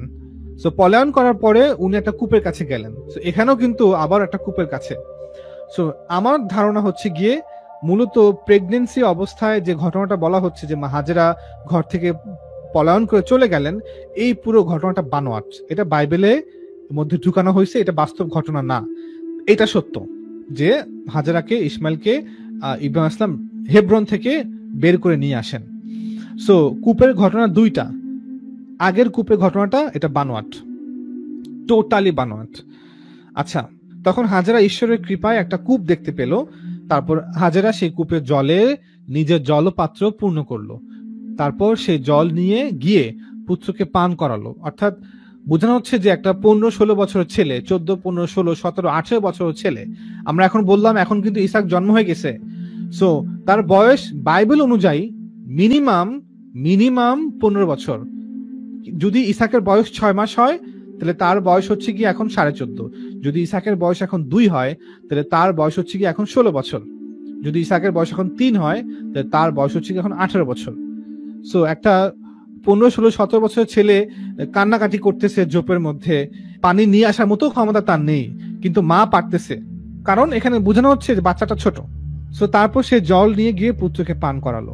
আচ্ছা, এখানে একটা বিষয় যেটা আমরা বাংলা তর্জমাতে এটা নাই, সেটা হচ্ছে কি, যদি আপনি জুইশ ট্রান্সলেশন পড়েন বাইবেলের জেনেসিসের, সেখানে বলা হচ্ছে কিছু ব্যাপার যেখানে ওয়ার্ড দেখে মনে হয় যে বাচ্চা, ঘটনা পড়লে তো মনে হয় সে বাচ্চা, বাট ওয়ার্ডের মধ্যে মনে হয় বাচ্চা। যেমন আমরা যেখানে পড়লাম একটু আগে যে 21 ভার্স 14, যে যখন ইব্রাহিম তাকে কিছু খাবার দিলেন, and took bread and bottle of water, পানি দিলেন এবং খাবার দিলেন, রুটি দিলেন, and gave it unto Hagar, এবং সেটা হাজেরাকে দিলেন, putting it on her shoulder, তার কাঁধে রাখলেন, and the child, বাচ্চাকেও রাখলেন, অর্থাৎ বাচ্চাকে কোলে কাঁধে করে দিয়ে দিলেন। আচ্ছা, তো এখান থেকে মনে হচ্ছে বাচ্চাটা ছোট। মুদ্রা কথা হচ্ছে গিয়ে আমাদের এটা এই ঘটনা পড়লে মনে হয় যে ইসমাইল শিশু বাচ্চা ছিলেন, কিন্তু বাইবেলের মধ্যেই বলা হচ্ছে ইসমাইল তখন 15-16 বছর। আচ্ছা, এরপরে সেই পুত্র বড় হতে লাগলো, ইসমাইল বড় হতে লাগলো, আর ঈশ্বর সারাক্ষণ তার সঙ্গে থাকলেন। ইসমাইল সেই মরুভূমির মধ্যেই বড় হতে লাগলো, ক্রমে ক্রমে সে হলো এক শিকারী, তীর ধনুকে সে হয়ে উঠল খুব দক্ষ। তার মা এক মিশরীয় কন্যার সঙ্গে তার বিয়ে দিল, তারা সেই পারান নামের মরুভূমিতে বাস করতে লাগলো। সো এই হচ্ছে আমাদের কমপ্লিট। সো এখন একটা কনক্লুশন কি, যে both the Quran and the Bible depict Ismail আলাইহিস সালাম to be a budding young star, অর্থাৎ 14 বছর বয়স, মনে হচ্ছে যে ইসমাইল 14 বছর বয়স at the birth of Isaac, এর জন্মের সময়। So it can well be imagined that Ishmael had advanced a few more years in age, অর্থাৎ 17। ইসাকের জন্মের আগে তার বয়স ছিল 14, এবং জন্ম হওয়ার পরে সে শক্ত খাবার খেতে লাগলো। তারপরে সারা একটা পর্যায়ে গিয়ে ভয় পেল যে ইসমাইল আমার ছেলে ইসাককে হয়তো মেরে ফেলবে, একটা ক্ষতি করবে। তো এরপরে সে ইব্রাহিমকে বললো ওকে অন্য কোথাও রেখে আসো। তার মানে এখানে অ্যাটলিস্ট 2-3 বছর গেছে। তো এখন ইসমাইলের বয়স 17 বছর যখন তাকে অন্যত্র রেখে আসা হয় মরুভূমিতে। যাক, এখন আমরা হাদিসে যাব, কিন্তু আমরা আরেকটু দেখব। এখন আমরা তালমুদ থেকে একটু পড়বো। তালমুদ কি? তালমুদ হচ্ছে গিয়ে আমাদের ফিকহের কিতাবের মতো। তালমুদ হচ্ছে গিয়ে তাওরাতের যত আমলের কথা বলা হচ্ছে, মুসা আলাইহিস সালামের শরিয়া, সেই শরিয়ার আমল এখানে ব্যাখ্যা করা আছে ডিটেলসে, এবং এটার মধ্যে আবার হিস্ট্রিও আছে। সো ইতিহাসও পাওয়া যায় তালমুদের মধ্যে। কিন্তু মূলত এটা হচ্ছে গিয়ে তালমুদ মূলত ফিকহের কিতাব। আর এটা হচ্ছে গিয়ে এইচ পোলানো ওনার ট্রান্সলেশন। এটা হচ্ছে দ্য তালমুদ, বইয়ের নাম হচ্ছে the Talmud selections, translation by H Polano, এবং এটা হচ্ছে publication London Frederick Warne and Co N.D, এটা পাবলিকেশন। সো আমরা এইচ পোলানো যে ট্রান্সলেশন তালমুদ সিলেকশন, ওখান থেকে আমরা পড়বো চ্যাপ্টার 3। এটা আপনি অনলাইনে পাবেন, অনলাইনে গিয়ে তালমুদ সার্চ করবেন, H Polano, PDF download free online এরকম লিখবেন, পেয়ে যাবেন। সো চ্যাপ্টার 3 আমরা পড়বো। চ্যাপ্টার 3 কি নিয়ে? From the birth of Isaac, Isaac আলাইহিস সালামের জন্ম থেকে শুরু করে দ্য ওয়ার্স অফ শেখেম, শেখেমের যুদ্ধ পর্যন্ত। And the lord visited Sarah, ঈশ্বর সারার কাছে আসলেন, তাকে দেখা দিলেন, দর্শন দিলেন। And she bore a son unto Abraham, তিনি ইব্রাহিমকে একটা সন্তান দিলেন, ইন হিজ ওল্ড এজ, বৃদ্ধ বয়সে। এটা খুব খেয়াল করে শুনবেন, কারণ এইটা ভালো করে শোনার পর আমরা হাদিসটা পড়বো। সো এটা তালমুদটা খুব লক্ষ্য করে শুনবেন। When Isaac was born, Abraham prepared a great feast in his honor. ইসাকের জন্মের পর ইব্রাহিম আলাইহিস সালাম একটা ভোজনের আয়োজন করেন, and invited there to all the chiefs, তিনি সব সর্দারকে আহ্বান করেন, সর্দারদেরকে আহ্বান করেন, and men of birth and position who were his neighbor, সব প্রতিবেশীদেরকে আহ্বান করলেন, ভোজের দাওয়াত দিলেন। Ishmael, the son of Hagar and Abraham, Ismail হাজেরার এবং ইব্রাহিমের পুত্র, was very fond of hunting, সে শিকার করতে পছন্দ করত, and field sport, এবং মাঠে বিভিন্ন খেলাধুলা করে ওগুলা খেলতে পছন্দ করত। He carried his bow with him at all times, সে সবসময় তার কাঁধে একটা ধনুক রাখত। Upon one's occasion, কোনো একটা সময়, when Isaac was about 5 years of age, যখন ইসাকের বয়স 5 বছর, Ismail aimed his arrow at the child, তীর ধনুক নিয়ে ইসাকের দিকে শুট করার মতো একটা পজিশন নিল। Now I am going to shoot thee, আমি এখন তোমাকে শুট করব, তীর মারবো। অর্থাৎ বড় ভাই ছোট ভাইয়ের সঙ্গে মজা করতেছে যে আমি এখন তোমাকে তীর মারবো। সারা এটা দেখলেন, সারা উইটনেসড দিস অ্যাকশন, এটা দেখার পরে, and fearing for the life of her son, সে তার সন্তানের জীবন নিয়ে শঙ্কাগ্রস্ত হলো, and disliking the child, এবং ইসমাইলকে অপছন্দ করলো, of her handmaid, অর্থাৎ তার দাসীর যে পুত্র Ismail. She made many complaints to Abraham, ইব্রাহিমকে অনেক বিচার দিল, of the boys doing, Ismail যা করলো এই জন্য, and asked him, ইব্রাহিমকে অনুরোধ করলো, to dismiss both Hagar and Ishmael, যাতে করে ইসমাইল এবং হাজেরা উভয়কেই এখান থেকে বের করে দেওয়া হয়, and send them to live at some other places, এবং যাতে করে তাদেরকে অন্যত্র রেখে আসা হয়। For some time Ishmael lived with his mother, কিছু সময়ের জন্য ইসমাইল তার মায়ের সঙ্গে বসবাস করলো, in the wilderness of Paran, পারানের মরুভূমিতে বসবাস করলো, always indulging in his great passion for hunting, এবং আমরা আগে বললাম সে শিকারে খুব আগ্রহ ছিল। Then the journey to Egypt, এরপর তারা মিশরে সফর করলো, হোয়ার ইসমাইল ম্যারিড, সেখানে ইসমাইল বিয়ে করলো, and where 4 sons and a daughter were born to him, সেখানে 4টি পুত্র হলো এবং একটি কন্যা সন্তান হলো ইসমাইল আলাইহিস সালামের মিশরে গিয়ে বিয়ে করার পরে। বাট সুন হি রিটার্ন, তারপর তিনি ব্যাক করলেন, টু হিজ ফেভারিট হোম, তার প্রিয় আবাসভূমিতে, ইন দ্য উইল্ডারনেস, সেই জঙ্গলে মরুভূমিতে, building their tents for himself, সেখানে তিনি তাবু বসতি গাড়লেন, his people and his family, তার লোকজন, তার পরিবার, for God had blessed him, ঈশ্বর তাকে আশীর্বাদ করেছে, and he was the master of large flocks and herds, তিনি সেখানে বিশাল বিশাল ভেড়া ছাগলের পালের মালিক হলেন। And it came to pass after many years, এবং অনেক বছর পরে, that Abraham, yielding to a longing which had always possessed him, Ibrahim ইসমাইলকে মিস করতেছেন, যেটা তিনি সবসময় করতেন আর কি। বাট এখন তিনি অনেক বছর পরে একটা তীব্র ইচ্ছা পোষণ করলেন, determined to visit his son, যে না আমি আমার ছেলের সঙ্গে দেখা করতে যাব, অ্যান্ড ইনফর্মিং সারা, এবং সারাকে বললেন যে আমি যাব। Of his intention he starts of alone আপন আ ক্যামেল, এবং তিনি একাই রওনা হলেন উটের পিঠে চড়ে। হি রিচড ইসমাইলস ডুয়েলিং প্লেস, তিনি ইসমাইলের যেখানে বসতি সেখানে গেলেন, তার আবাসভূমিতে গেলেন, তার ঘরে গেলেন অ্যাবাউট নুন টাইম, দুপুরবেলা, অ্যান্ড ফাউন্ড দ্যাট, এবং পেলেন কাকে, his son was away from home, যে তার ছেলে বাসায় নেই, হান্টিং, সে অনেক দূরে হান্টিং করতে গেছে, শিকার করতে গেছে।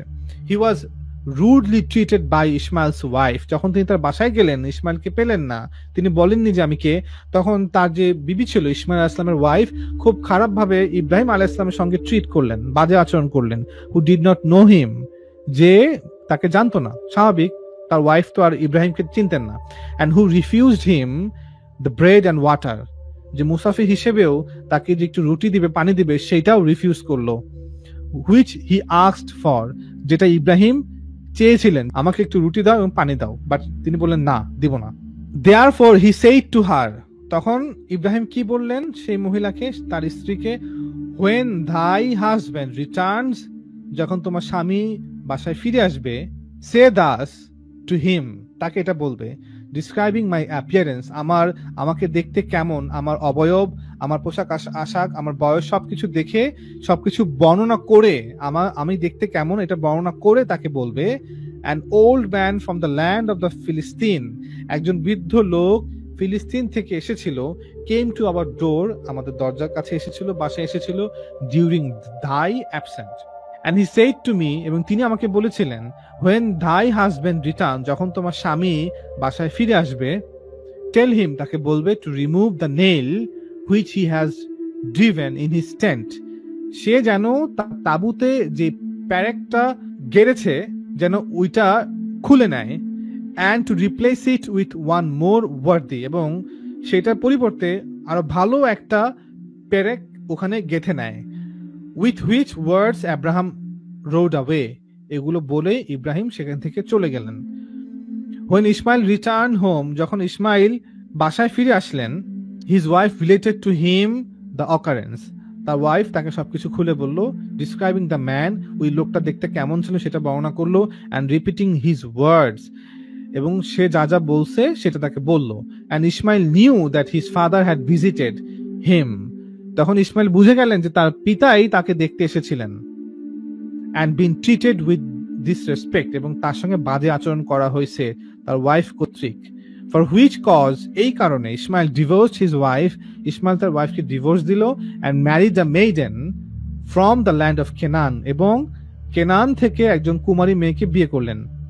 Some 3 years after, 3 বছর পর, Abraham again visited his son's tent, Ibrahim আবার ইসমাইলের বাসায় আসলেন দেখা করতে, and again his son was away from home, তখনও দেখলেন যে ইসমাইল তার বাসাতে নেই, but his wife, but তার স্ত্রী বাসায় আছে, was pleasant and hospitable, সে ছিল খুবই আপ্যায়ন করার মতো, কেয়ারিং টাইপের, and begged the stranger, এবং তখন তিনি সেই স্ট্রেঞ্জারকে অর্থাৎ ইব্রাহিম আলাইহিস সালামকে, মুসাফিরকে অনুরোধ করলেন, whom she did not know, যাকে তিনি চিনতেন না, to alight from his camel, যেন তিনি তার ক্যামেল থেকে নেমে আসেন, and she set before him bread and meat, এবং তিনি তাকে রুটি এবং মাংস গোস্ত দিলেন। Therefore he said to her, তাই তিনি বললেন, when thy husband returns, যখন তোমার স্বামী বাসায় ফিরে আসবে, describe to him my appearance, তাকে আমার অবয়বটা বর্ণনা করবে যে আমি দেখতে কেমন, and say, তাকে বলবে, this old man came to thee, সে এখানে এসেছিল, তোমার কাছে এসেছিল, from the land of the Philistine, ফিলিস্তিন থেকে সে এসেছিল, and this message he left, এবং তিনি একটা বার্তা রেখে গেছেন, for thee, তোমার জন্য, সে তোমার কাছে এসেছিল এবং তোমার জন্য একটা বার্তা রেখে গেছে, the nail which thou hast driven, যে প্যারেক তুমি গেঁথেছো তোমার তাঁবুতে, is good and worthy, এটা ভালো এবং মূল্যবান, see that it is properly steamed, and blessing Ishmael and his family, Abraham returned to his home, তারপর তিনি আশীর্বাদ করে চলে গেলেন। When Ishmael returned, যখন ইসমাইল ব্যাক করলো বাসাতে, he was much pleased, সে অনেক সন্তুষ্ট হলো, to hear, শুনে, his father's message, তার পিতার বার্তা শুনে, and he thanked, তিনি ধন্যবাদ দিলেন God, ঈশ্বরকে, for a good and worthy life, একটা ভালো এবং সম্মানজনক জীবনের জন্য। And after a time, এবং কিছুদিন পর, কিছু সময় পর, he and his family, তিনি এবং তার পরিবার, visited Abraham, ইব্রাহিমকে দেখতে, তার সঙ্গে দেখা করার জন্য তিনি কেনানে যান, ফিলিস্তিনে যান তার বাবার সঙ্গে সাক্ষাৎ করার জন্য, and remained with him, এবং তার সঙ্গে থাকলেন in the land of the Philistine for many days, ফিলিস্তিনে গিয়ে তিনি তার বাবার সঙ্গে কিছুদিন থাকলেন। আচ্ছা, এই হচ্ছে পুরো ঘটনা, এটা তালমুদ থেকে। তালমুদের যে আর্লি রেকর্ড, এটা হচ্ছে গিয়ে আল্লাহ রসুলের জন্মগ্রহণেরও 600-700 বছর আগের। এখন আমরা হাদিসে যাব, যে হাদিসে কি বলা আছে। এটা হচ্ছে ডক্টর শেজার সেলিমের আর্টিকেল থেকে নেওয়া। The variants of his narrative have been reported in truncated or complete form. আমরা এখন যে হাদিসগুলো দেখব, সেই হাদিসগুলোর মধ্যে কিছু অংশ কমপ্লিট ফুল ভার্সন, আর কিছু অংশ ট্রাঙ্কেটেড, কিছু অংশ খণ্ডিত, এবং এটা 5 জন সাহাবা থেকে পাওয়া যায়, from by 5 companions from the Prophet sallallahu alaihi wasallam। সে 5 জন কে? আব্দুল্লাহ ইবনে আব্বাস, যিনি ইন্তেকাল করছেন হচ্ছে 68 AH, 68 হিজরিতে উনি ইন্তেকাল করছেন, এবং আল্লাহ রসুল যখন ইন্তেকাল করেন তখন আব্দুল্লাহ ইবনে আব্বাসের বয়স ছিল 10, 11, 12 বছর, আর উনি ইন্তেকাল করছেন 68 AH এ। দ্বিতীয় সাহাবা উবাই ইবনে কাব থেকে, তিনি ইন্তেকাল করছেন 18 AH, 18 হিজরিতে। আনাস ইবনে মালিক 93 AH, উনি অনেক দিন বেঁচে ছিলেন আমরা জানি, উনি 93 হিজরিতে ইন্তেকাল করছেন। আলী ইবনে আবি তালিব, উনি 40 AH এ ইন্তেকাল করছেন। উমর ইবনে খাত্তাব রাদিয়াল্লাহু তাআলা আনহুম, উনি ইন্তেকাল করছেন 23 হিজরিতে। সো এই 5 জন সাহাবা থেকে আমরা রাওয়াতগুলো দেখব, যে মা হাজেরা এবং ইসমাইল ছোটবেলা এবং জামজাম কুয়া সবকিছু। এখন এই যে 5 জন সাহাবা থেকে হাদিস বর্ণিত হয়েছে, এর মধ্যে 3 জন সাহাবা, আনাস ইবনে মালিক, আলী ইবনে আবি তালিব আর হচ্ছে উমর ইবনে খাত্তাব, এই 3 জন সাহাবা থেকে যে রেওয়ায়াতগুলো আসছে, এগুলো হচ্ছে গিয়ে অনেক দয়ীফ, দুর্বল এবং আনরিলায়েবল, নির্ভরযোগ্য না মোটেও। আচ্ছা, এখন আনাস ইবনে মালিক থেকে যে হাদিস বর্ণিত হয়েছে ওটা কোথায় আছে? ওটা হচ্ছে কি আল ফাকিহি।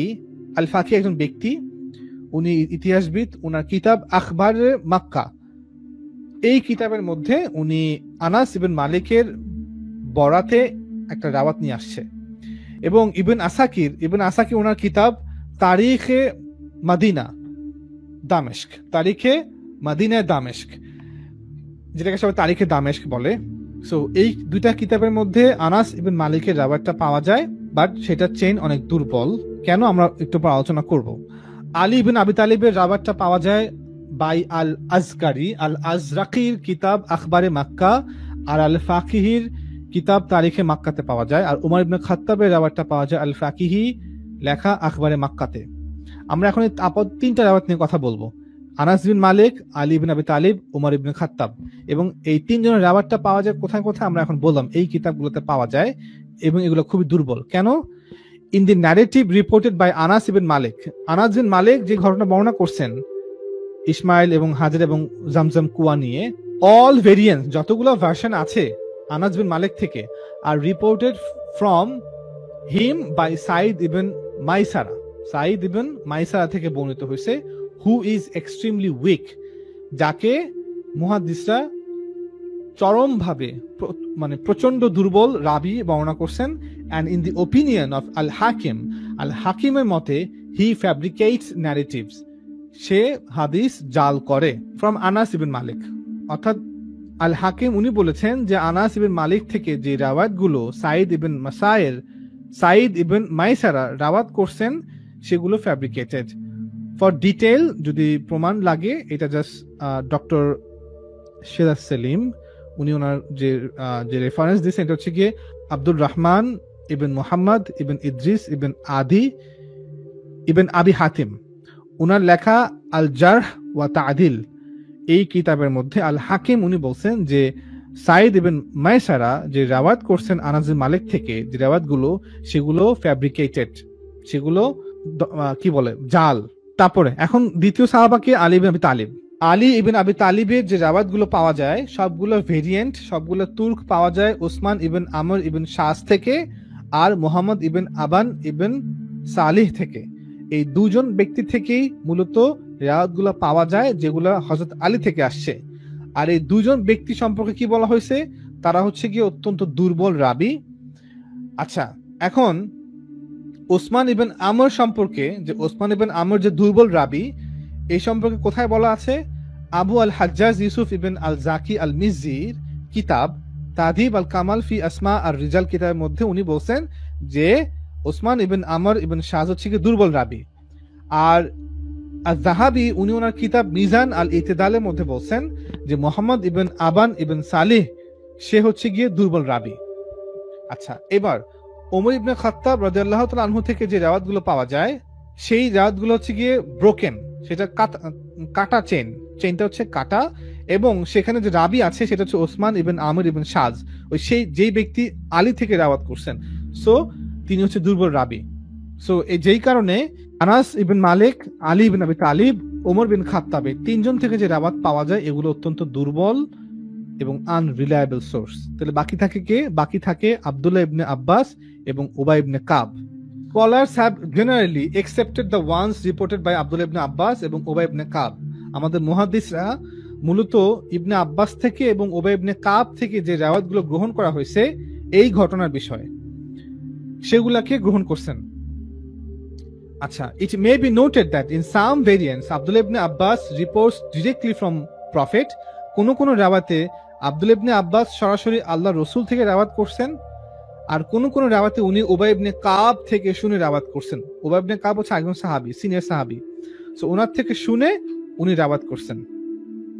আচ্ছা, it may further be noted that the later type of variants are generally Abdullah ibn Abbas থেকে যে রাওয়াতগুলো পাওয়া যায় সেটার মধ্যে কোন কোন রাওয়াত পুরো পাওয়া গেছে, কোন কোন রাওয়াত খণ্ডাংশ পাওয়া গেছে। আর উবাই ইবনে কাব থেকে যে রাওয়াতগুলো পাওয়া গেছে ওটা সবগুলো খণ্ডাংশ, বিভিন্ন অংশের রেফারেন্স, বিভিন্ন অংশ অল্প একটু বলছেন। আচ্ছা, এটা ছাড়াও কিছু মুরসাল রাওয়াত পাওয়া যায়, অর্থাৎ তাবিরা বর্ণনা করছেন। আমরা আবার বলি, আমরা কিন্তু এখন ইবনে আব্বাসের রাওয়াত সবগুলো দেখবো ইনশাআল্লাহ, ডিটেইলসে দেখবো, কিন্তু এর আগে একটা কথা বলে নেই, সেটা হচ্ছে গিয়ে কিছু মুরসাল রাওয়াত পাওয়া যায়। মুরসাল রাওয়াত কি? অর্থাৎ তাবি, সরাসরি কোন তাবি, অর্থাৎ থার্ড জেনারেশন আল্লাহ রসুলের থেকে সাহাবারা থেকে হচ্ছে গিয়ে তাবি। সো যখন কোন তাবি কোন সাহাবা থেকে শুনেছেন এটা উল্লেখ না করে সরাসরি আল্লাহ রসুলের কথা বা কোনো ঘটনা বর্ণনা করেন, তখন সেটাকে মুরসাল বলা হয়। কারণ তাবি তো সরাসরি আল্লাহ রসুল থেকে শোনার কথা না, অবশ্যই কোনো সাহাবা থেকে শুনবেন। তো এরকম 5টা মুরসাল রাওয়াত পাওয়া যায়। সেটা হচ্ছে সাইদ ইবন আল মুসাইয়্যিব থেকে, যিনি 94 হিজরিতে মারা গেছেন, সাইদ ইবন জুবায়ের থেকে, যিনি 95 হিজরিতে মারা গেছেন, মুজাহিদ ইবন জাবর থেকে, যিনি 105 হিজরিতে মারা গেছেন, ওয়াহাব ইবন মুনাব্বিহ থেকে, যিনি 114 হিজরিতে মারা গেছেন, আর মুহাম্মদ ইবন ইসহাক, বিখ্যাত ইবন ইসহাক, যিনি 141 হিজরিতে মারা গেছেন, ওনাদের থেকে রাওয়াত পাওয়া যায়। কিন্তু এগুলো সবগুলো এগুলো সবগুলো হচ্ছে মুরসাল, যেগুলা সরাসরি ঘটনা বর্ণনা করছে, বাট কোন সাহাবা থেকে নিয়েছেন এটা উল্লেখ করেননি। আচ্ছা, তাহলে এখন আমরা সব বাদ দিয়ে যতটুকু সহি পেলাম সেটা হচ্ছে গিয়ে মুহাদ্দিসরা উবাই ইবনে কাব এবং আব্দুল্লাহ ইবনে আব্বাস থেকে রাওয়াত গ্রহণ করছেন। এখন আমরা আগে রাওয়াতগুলো পড়ি, তারপর আমরা শুনবো এর যে ইসনাদ ক্রিটিসিজম। আগে রাওয়াতগুলো পড়ি। সো সবাই একটু ভালো করে খেয়াল করবেন, হ্যাঁ। ইবনে আব্বাস রাদিয়াল্লাহু তাআলা আনহু, যিনি আল্লাহ রসুল ইন্তেকাল করার সময় তার বয়স ছিল 10, 11, 12 বছর, অর্থাৎ 10ম হিজরিতে তার বয়স ছিল 10, 11, 12 বছর। আমরা এখন যে রাওয়াতটা দেখবো, আমরা এখন 2টা রাওয়াত দেখবো, বুখারী থেকেই 2টা রাওয়াত দেখবো। সেটা ইমাম বুখারী উনি বর্ণনা করছেন হচ্ছে গিয়ে আব্দুল্লাহ বিন মুহাম্মদ থেকে।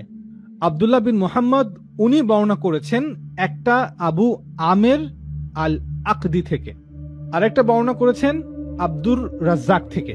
সো আমরা এখন যেটা আবু আমের আল আকদি থেকে সেটা চেইনটা দেখি, তারপর আমরা এই চেইনটা দেখব। সো ইমাম বুখারী রাওয়াত করেছেন আব্দুল্লাহ বিন মুহাম্মদ থেকে, আব্দুল্লাহ বিন মুহাম্মদ রাওয়াত করেছেন আবু আমের আল আকদি থেকে, আবু আমের আল আকদি উনি রাওয়াত করেছেন ইব্রাহিম বিন নাফি থেকে, ইব্রাহিম বিন নাফি রাওয়াত করেছেন কাসির বিন কাসির থেকে, আর কাসির বিন কাসির রাওয়াত করেছেন সাইদ বিন জুবায়ের থেকে, সাইদ বিন জুবায়ের রাওয়াত করেছেন ইবনে আব্বাস থেকে। আর আরেকটা চেইন হচ্ছে গিয়ে সেম, ইমাম বুখারী রাওয়াত করেছেন আব্দুল্লাহ বিন মুহাম্মদ থেকে, আব্দুল্লাহ বিন মুহাম্মদ বর্ণনা করেছেন আব্দুর রাজ্জাক থেকে, আব্দুর রাজ্জাক বর্ণনা করেছেন মা'মার বিন রাশিদ থেকে, আর মা'মার বিন রাশিদ রাওয়াত করেছেন আইয়ুব আল সাখতিয়ানি থেকে, আইয়ুব আল সাখতিয়ানি রিওয়ায়াত করেছেন কাসির বিন কাসির থেকে, এবং কাসির বিন কাসির রিওয়ায়াত করেছেন সাইদ বিন জুবাইর থেকে, সাইদ বিন জুবাইর রিওয়ায়াত করেছেন ইবনে আব্বাস থেকে। এখন এখানে আমরা মাতান পড়বো, কিন্তু ইসনাদে যেটা বিষয় সেটা হচ্ছে গিয়ে যদি খেয়াল করেন যে প্রথম তিনজন কিন্তু একটা চেইন, সেটা কে? মূলত কাসির বিন কাসির, যে এই কাসির বিন কাসির তিনি রাওয়াত করেছেন এই দুইটা রাওয়ায়াত, যেটা ফুল রাওয়ায়াত, তিনি বলেছেন আমি সাইদ বিন জুবাইর থেকে শুনেছি। সো একজন, সো ইবনে আব্বাস থেকে একজন মাত্র ব্যক্তি এই ঘটনা শুনেছে, আর সাইদ বিন জুবাইর, তার নাম হচ্ছে সাইদ বিন জুবাইর, আর ওনার থেকেও মাত্র একজন ব্যক্তি এই ঘটনা শুনেছে, তার নাম হচ্ছে কাসির বিন কাসির। আর কাসির বিন কাসির থেকে দুইজন শুনেছে, একজন ইব্রাহিম বিন নাফি, একজন আইয়ুব আল সাখতিয়ানি। আচ্ছা, এই হলো রাওয়ায়াত। তো আমরা আবার শেষে গিয়েও কিন্তু একজন আব্দুল্লাহ বিন মুহাম্মদ, ওনার থেকে রাওয়াত করেছে ইমাম বুখারী। আই হোপ ব্যাপারটা ক্লিয়ার। এখন আমরা রাওয়াতটা পড়ি। সো প্রথম রাওয়াত, ইমাম বুখারী বলতেছেন হাদ্দাসানা আব্দুল্লাহ বিন ইবনু মুহাম্মদ থেকে উনি এই রাওয়াতটা গ্রহণ করছেন। আর আব্দুল্লাহ বিন মুহাম্মদ উনি গ্রহণ করছেন আবু আমের আব্দুল মালিকি ইবনু আমের থেকে। উনি বলতেছেন আমি এটা বর্ণনা করতেছি ইব্রাহিম ইবনু নাফে থেকে, আর উনি বলছেন এটা আমি পেয়েছি কার থেকে? কাসির বিন কাসির থেকে। আর উনি বলছেন আমি এটা পেয়েছি সাঈদ বিন জুবাইর থেকে, আর সাঈদ বিন জুবাইর বলতেছেন আমি এটা পেয়েছি ইবনু আব্বাস থেকে রাদিয়াল্লাহু আনহুমা। রাওয়াতটা কি আমরা পড়ি সুন্দর, সবাই একটু খেয়াল করবেন, আমরা রাওয়াতটা পুরো ঠান্ডা মাথায় পড়বো। ইবনু আব্বাস রাদিয়াল্লাহু আনহু হতে বর্ণিত, তিনি বলেন যখন ইব্রাহিম আলাইহিস সালাম ও তার স্ত্রী সারার মাঝে যা হবার তা হয়ে গেল। কি হলো এখানে বলা নেই, যে ইব্রাহিমের সাথে তার স্ত্রী সারার কি হয়েছিল সেটা এখানে বলা নাই। কিন্তু আমরা যদি বাইবেল পড়ি বা অন্য কিছু পড়ি, তালমুদ পড়ি, সেখানে দেখতে পাবো যে সারা ভয় পেয়ে ইব্রাহিমকে বললেন যে না, তাদেরকে রেখে আসতে হবে। এটা সারার দাবি ছিল। এটা আমরা মানে হাদিসের বাহির থেকে জানি যে সারার দাবি ছিল ইসমাইলকে এবং তার মাকে এখানে রাখা যাবে না, অন্যত্র রেখে আসতে হবে। সো হাদিসে বলতেছে যখন ইব্রাহিম আলাইহিস সালাম ও তার স্ত্রী সারার মাঝে যা হবার তা হয়ে গেল, তখন ইব্রাহিম আলাইহিস সালাম তার শিশুপুত্র ইসমাইল ও তার মাকে নিয়ে বের হলেন। তাদের সঙ্গে একটি থলে ছিল যাতে পানি ছিল। ইসমাইল আলাইহিস সালাম এর মা মস্ক হতে পানি পান করতেন, ফলে শিশুর জন্য তার স্তনের দুধ বাড়তে থাকে। অবশেষে ইব্রাহিম আলাইহিস সালাম মক্কায় পৌঁছে হাজেরাকে একটি বিরাট গাছের নিচে থাকার ব্যবস্থা করে দিলেন। অতঃপর ইব্রাহিম আলাইহিস সালাম আপন পরিবারের সারার নিকট ফিরে গেলেন। তখন ইসমাইল আলাইহিস সালামের মা কিছু দূর পর্যন্ত তার অনুসরণ করলেন ইব্রাহিমের আলাইহিস সালাম। অবশেষে যখন কাদা নামক স্থানে পৌঁছলেন, তখন তিনি পেছন হতে ডেকে বললেন, হে ইব্রাহিম, আপনি আমাদেরকে কার নিকট রেখে যাচ্ছেন? ইব্রাহিম আলাইহিস সালাম বললেন, আল্লাহর কাছে। হাজেরা আলাইহিস সালাম বললেন, আমি আল্লাহর প্রতি সন্তুষ্ট। রাবি বললেন, অতঃপর হাজেরা আলাইহিস সালাম ফিরে আসলেন তার পুত্রের কাছে। তিনি মস্ক হতে পানি পান করতেন আর শিশুর জন্য দুধ বাড়ত। অবশেষে যখন পানি শেষ হয়ে গেল, তখন ইসমাইল আলাইহিস সালামের মা বললেন, আমি যদি গিয়ে এদিক সেদিকে তাকাতাম তাহলে হয়তো কোনো মানুষ দেখতে পেতাম। রাবি বললেন, অতঃপর ইসমাইল আলাইহিস সালামের মা গেলেন এবং সাফা পাহাড়ে উঠলেন আর এদিকে ওদিকে তাকালেন এবং কাউকে দেখেন কিনা এজন্য বিশেষভাবে তাকিয়ে দেখলেন, কিন্তু কাউকে দেখতে পেলেন না। তখন দ্রুত বেগে মারুয়া পাহাড়ে এসে গেলেন এবং এভাবে তিনি কয়েক চক্কর দিলেন। পুনরায় তিনি বললেন, যদি গিয়ে দেখতাম যে শিশুটি কি করছে। অতঃপর তিনি গেলেন এবং দেখতে পেলেন যে সে তার অবস্থায় আছে, সে যেন মরণাপন্ন হয়ে গেছে। এতে তার মন স্বস্তি পাচ্ছিল না। তখন তিনি বললেন, যদি সেখানে যেতাম এবং এদিকে সেদিকে তাকিয়ে দেখতাম, সম্ভবত কাউকে দেখতে পেতাম। অতঃপর তিনি গেলেন, সাফা পাহাড়ের উপরে উঠলেন এবং এদিকে সেদিকে দেখলেন এবং গভীরভাবে তাকিয়ে দেখলেন, কিন্তু কাউকে দেখতে পেলেন না। এমনকি তিনি 7টি চক্কর পূর্ণ করলেন। তখন তিনি বললেন, যদি যেতাম তখন দেখতাম যে সে কি করছে। তখন তিনি একটি শব্দ শুনতে পেলেন। অতঃপর তিনি মনে মনে বললেন, যদি আপনার কোনো সাহায্য করার থাকে তবে আমাকে সাহায্য করুন। হঠাৎ তিনি জিবরিল আমিনকে দেখতে পেলেন। রাবি বলেন তখন তিনি তার পায়ের গোড়ালি দ্বারা, জিবরিল তার পায়ের গোড়ালি দ্বারা এরূপ করলেন, অর্থাৎ গোড়ালি দ্বারা জমিনের উপর আঘাত করলেন। রাবি বলেন তখনই পানি বেরিয়ে আসলো এ দেখে ইসমাইল আলাইহিস সালামের মা অস্থির হয়ে গেলেন এবং গর্ত খুঁড়তে লাগলেন।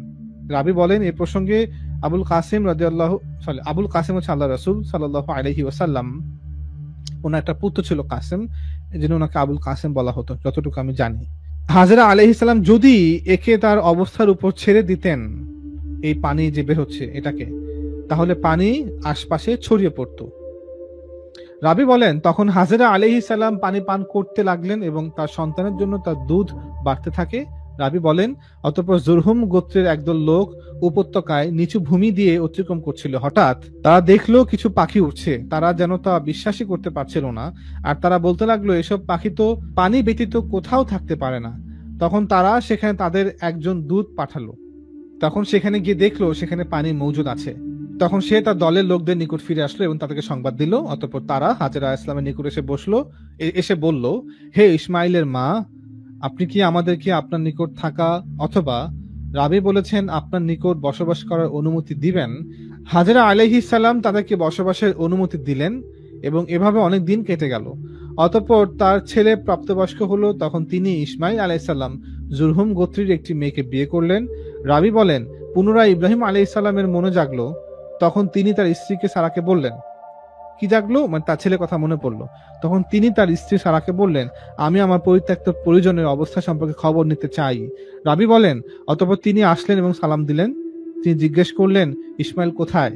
ইসমাইল আলাইহিস সালামের স্ত্রী বলল, তিনি শিকারে গিয়েছেন। ইব্রাহিম আলাইহিস সালাম বললেন, সে যখন আসবে তখন তুমি তাকে আমার এই নির্দেশের কথা বলবে, তুমি তোমার ঘরের চৌকাঠখানা বদলিয়ে ফেলবে। ইসমাইল আলাইহিস সালাম যখন আসলেন তখন স্ত্রী তাকে খবরটি জানালেন। তখন তিনি স্ত্রীকে বললেন, তুমি সেই চৌকাঠ, অতএব তুমি তোমার পিতামাতার নিকট চলে যাও।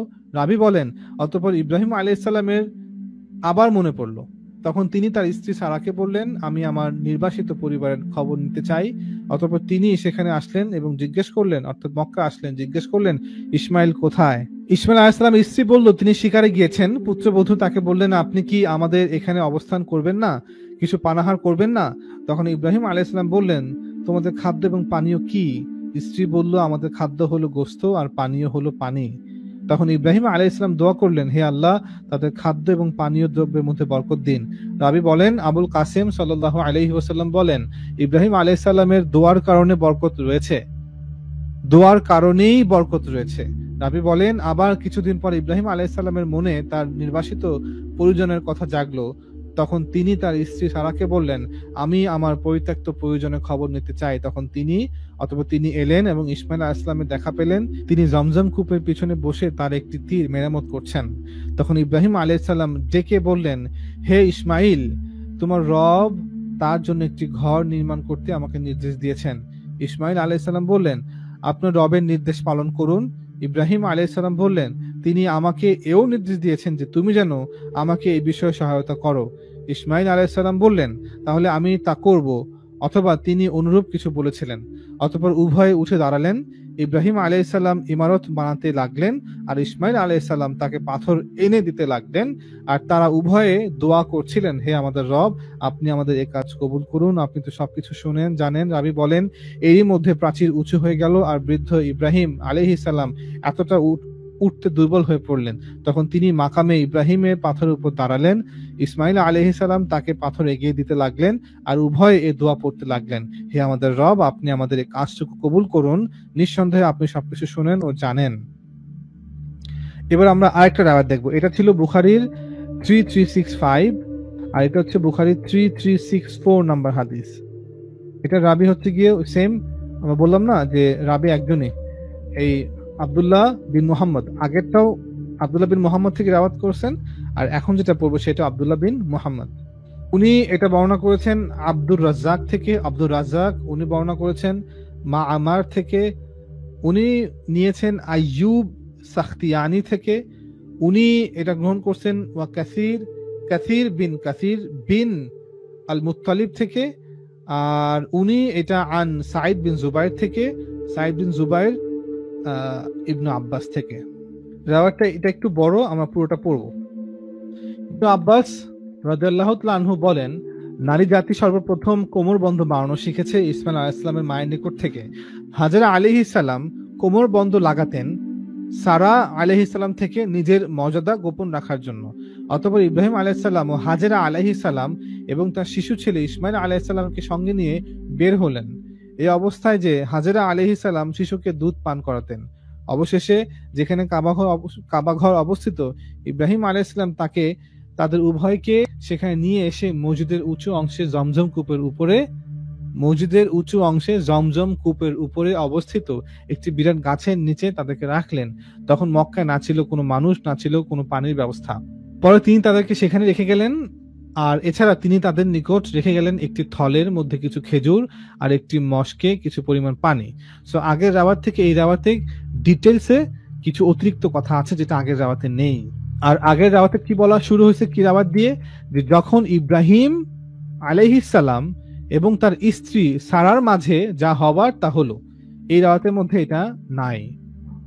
আর ডিটেলসে অনেক কিছু অন্যরকম, একটু অতিরিক্ত কথা, একটু ডিটেলসে বেশি আছে এখানে। আচ্ছা, তখন মক্কায় না ছিল মানুষ, না ছিল কোনো পানির ব্যবস্থা। পরে তিনি তাদেরকে সেখানে রেখে গেলেন। আর এছাড়া তিনি তাদের নিকট রেখে গেলেন একটি থলের মধ্যে কিছু খেজুর আর একটি মশকের মধ্যে কিছু পরিমাণ পানি। অতঃপর ইব্রাহিম আলাইহিস সালাম ফিরে চললেন। তখন ইসমাইল আলাইহিস সালামের মা পিছু পিছু আসলেন এবং বললেন, হে ইব্রাহিম, আপনি কোথায় চলে যাচ্ছেন? আমাদেরকে এমন এক ময়দানে রেখে যাচ্ছেন যেখানে না আছে কোনো সাহায্যকারী আর না আছে কোনো ব্যবস্থা। আর তিনি কথা তাকে বারবার বললেন, কিন্তু ইব্রাহিম আলাইহিস সালাম তার দিকে তাকালেন না। তখন হাজেরা আলাইহিস সালাম তাকে বললেন, এর আদেশ কি আপনাকে আল্লাহ দিয়েছেন? তিনি বললেন, হ্যাঁ। হাজেরা আলাইহিস সালাম বললেন, তাহলে আল্লাহ আমাদেরকে ধ্বংস করবেন না। অতঃপর তিনি ফিরে আসলেন। আর ইব্রাহিম আলাইহিস সালাম ও সামনে চললেন। চলতে চলতে যখন তিনি গিরিপথের বাঁকে পৌঁছলেন, যেখানে স্ত্রী ও তার সন্তান আর তাকে দেখতে পাচ্ছেন না, তখন তিনি কাবার ঘরের দিকে মুখ করে দাঁড়ালেন। অতঃপর তিনি দুহাত তুলে এ দোয়া করলেন আর বললেন, হে আমার প্রতিপালক, আমি আমার পরিবারের কতককে আপনার সম্মানিত ঘরের নিকট এক অনুর্বর উপত্যকায়, যাতে আপনার কৃতজ্ঞতা প্রকাশ করে। মানে পুরো আয়াতটা গ্যাপ দিয়ে পরে বললেন, আর মানে পুরো আয়াতটা শেষ করলেন। আর ইসমাইলকে স্বীয় স্তনের দুধ পান করাতেন এবং নিজে ওই মশ থেকে পানি পান করতেন। অবশেষে মশকে যা পানি ছিল তা ফুরিয়ে গেল। তিনি নিজে তৃষ্ণার্ত হলেন এবং তার শিশু পুত্রটিও তৃষ্ণার্ত কাতর হয়ে পড়ল। তিনি শিশুর দিকে দেখতে লাগলেন, তৃষ্ণায় তার বুক ধরফর করছে, অথবা রাই বললেন সে মাটিতে পড়ে ছটফট করছে। শিশু পুত্রের করুণ অবস্থার প্রতি তাকানো অসহনীয় হয়ে পড়ায় তিনি সরে গেলেন। আর তার অবস্থানে নিকটবর্তী পর্বত সাফাকে একমাত্র তার নিকটতম পর্বত হিসেবে পেলেন। অতঃপর তিনি তার উপরে উঠে দাঁড়ালেন এবং ময়দানের দিকে তাকালেন। এদিকে সেদিকে তাকিয়ে দেখলেন কোথাও কাউকে দেখা যায় কিনা। তখন তিনি কাউকে দেখতে পেলেন না। তখন সাফা পর্বত থেকে নেমে পড়লেন। এমনকি যখন তিনি নিচু ময়দান পর্যন্ত পৌঁছলেন, তখন তিনি তার কামিজের এক প্রান্ত তুলে ধরে একজন ক্লান্ত শ্রান্ত মানুষের মতো ছুটে চললেন।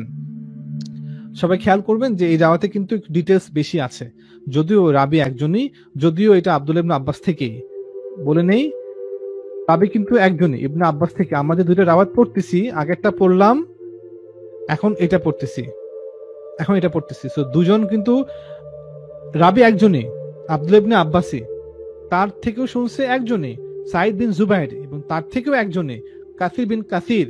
বাট তারপরও যখন কাসির বিন কাসির থেকে রাওয়াত দুই ভাগ হয়ে যায়, দুই জায়গা থেকে চেইনটা আসে, তখন ঘটনা যখন আবার ফিরে আব্দুল্লাহ বিন মুহাম্মদ বর্ণনা করেন, তখন ঘটনা ডিটেলসে দুই রকম হয়ে যায়।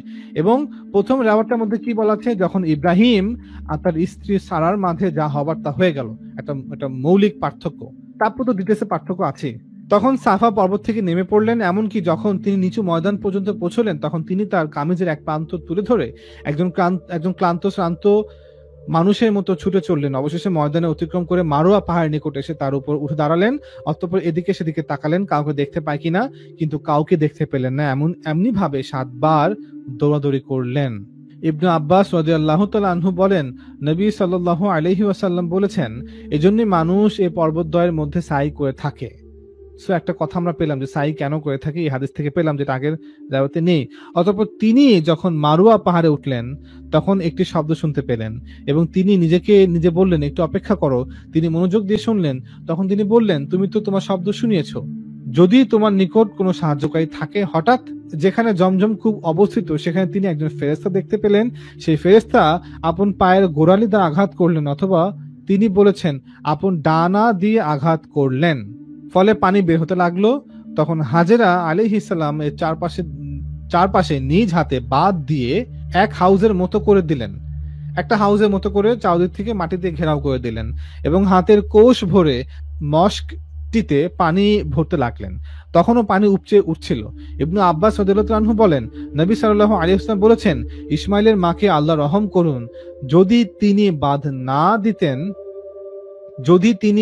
না দিয়ে জমজমকে এভাবে ছেড়ে দিতেন, কিংবা বলেছেন যদি কোষে ভরে পানি মস্কে জমা না করতেন, তাহলে জমজম একটি কূপ না হয়ে একটি প্রবহমান ঝর্ণায় পরিণত হতো। রাবি বলেন, অতঃপর হাজেরা আলাইহিস সালাম পানি পান করলেন আর শিশু পুত্রকেও দুধ পান করালেন। তখন ফেরেশতা তাকে বললেন, আপনি ধ্বংসের কোনো আশঙ্কা করবেন না, কেননা এখানেই আল্লাহর ঘর রয়েছে।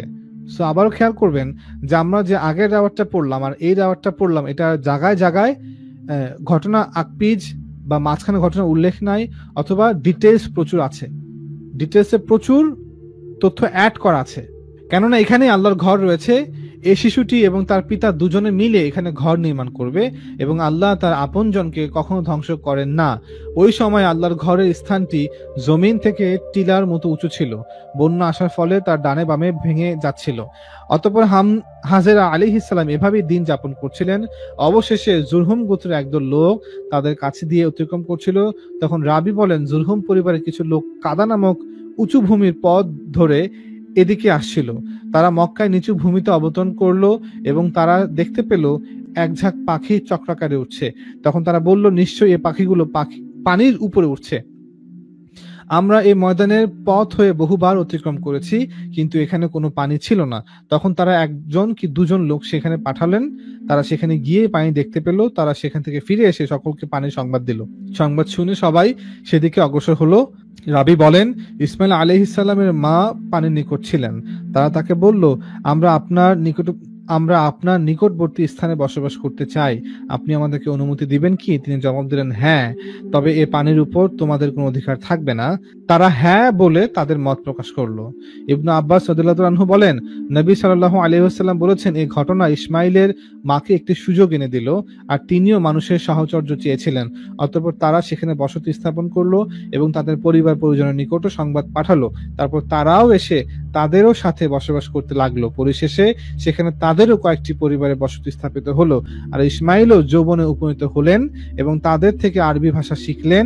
যৌবনে পৌঁছে তিনি তাদের নিকট অধিক আকর্ষণীয় প্রিয় পাত্র হয়ে উঠলেন। অতঃপর যখন তিনি পূর্ণ যৌবন লাভ করলেন, তখন তারা তার সঙ্গে তাদেরই একটি মেয়েকে বিবাহ দিল। এরই মধ্যে ইসমাইল আলাইহিস সালামের মা হাজেরা ইন্তেকাল করলেন। ইসমাইলের বিবাহের পর ইব্রাহিম আলাইহিস সালাম তার পরিত্যক্ত পরিজনের অবস্থা দেখার জন্য এখানে আসলেন। ইসমাইলের বিবাহের পর ইব্রাহিম আলাইহিস সালাম তার পরিত্যক্ত পরিজনের অবস্থা দেখার জন্য এখানে আসলেন, কিন্তু তিনি ইসমাইলকে পেলেন না। তিনি তার স্ত্রীকে তার সম্বন্ধে জিজ্ঞেস করলেন। স্ত্রী বলল, তিনি আমাদের জীবিকার খোঁজে বেরিয়ে গেছেন। অতঃপর তিনি পুত্রবধূকে তাদের জীবনযাত্রা ও অবস্থা সম্পর্কে জিজ্ঞেস করলেন। সে বলল, আমরা অতি দুরবস্থায়, অতি টানাটানি ও খুব কষ্টে আছি। সে ইব্রাহিম আলাইহিস সালামের নিকট তাদের দুর্দশার অভিযোগ করল। তিনি বললেন, তোমার স্বামী বাড়ি আসলে তাকে আমার সালাম জানিয়ে বলবে, সে যেন তোমার ঘরের দরজার চৌকাঠ বদলিয়ে নেয়।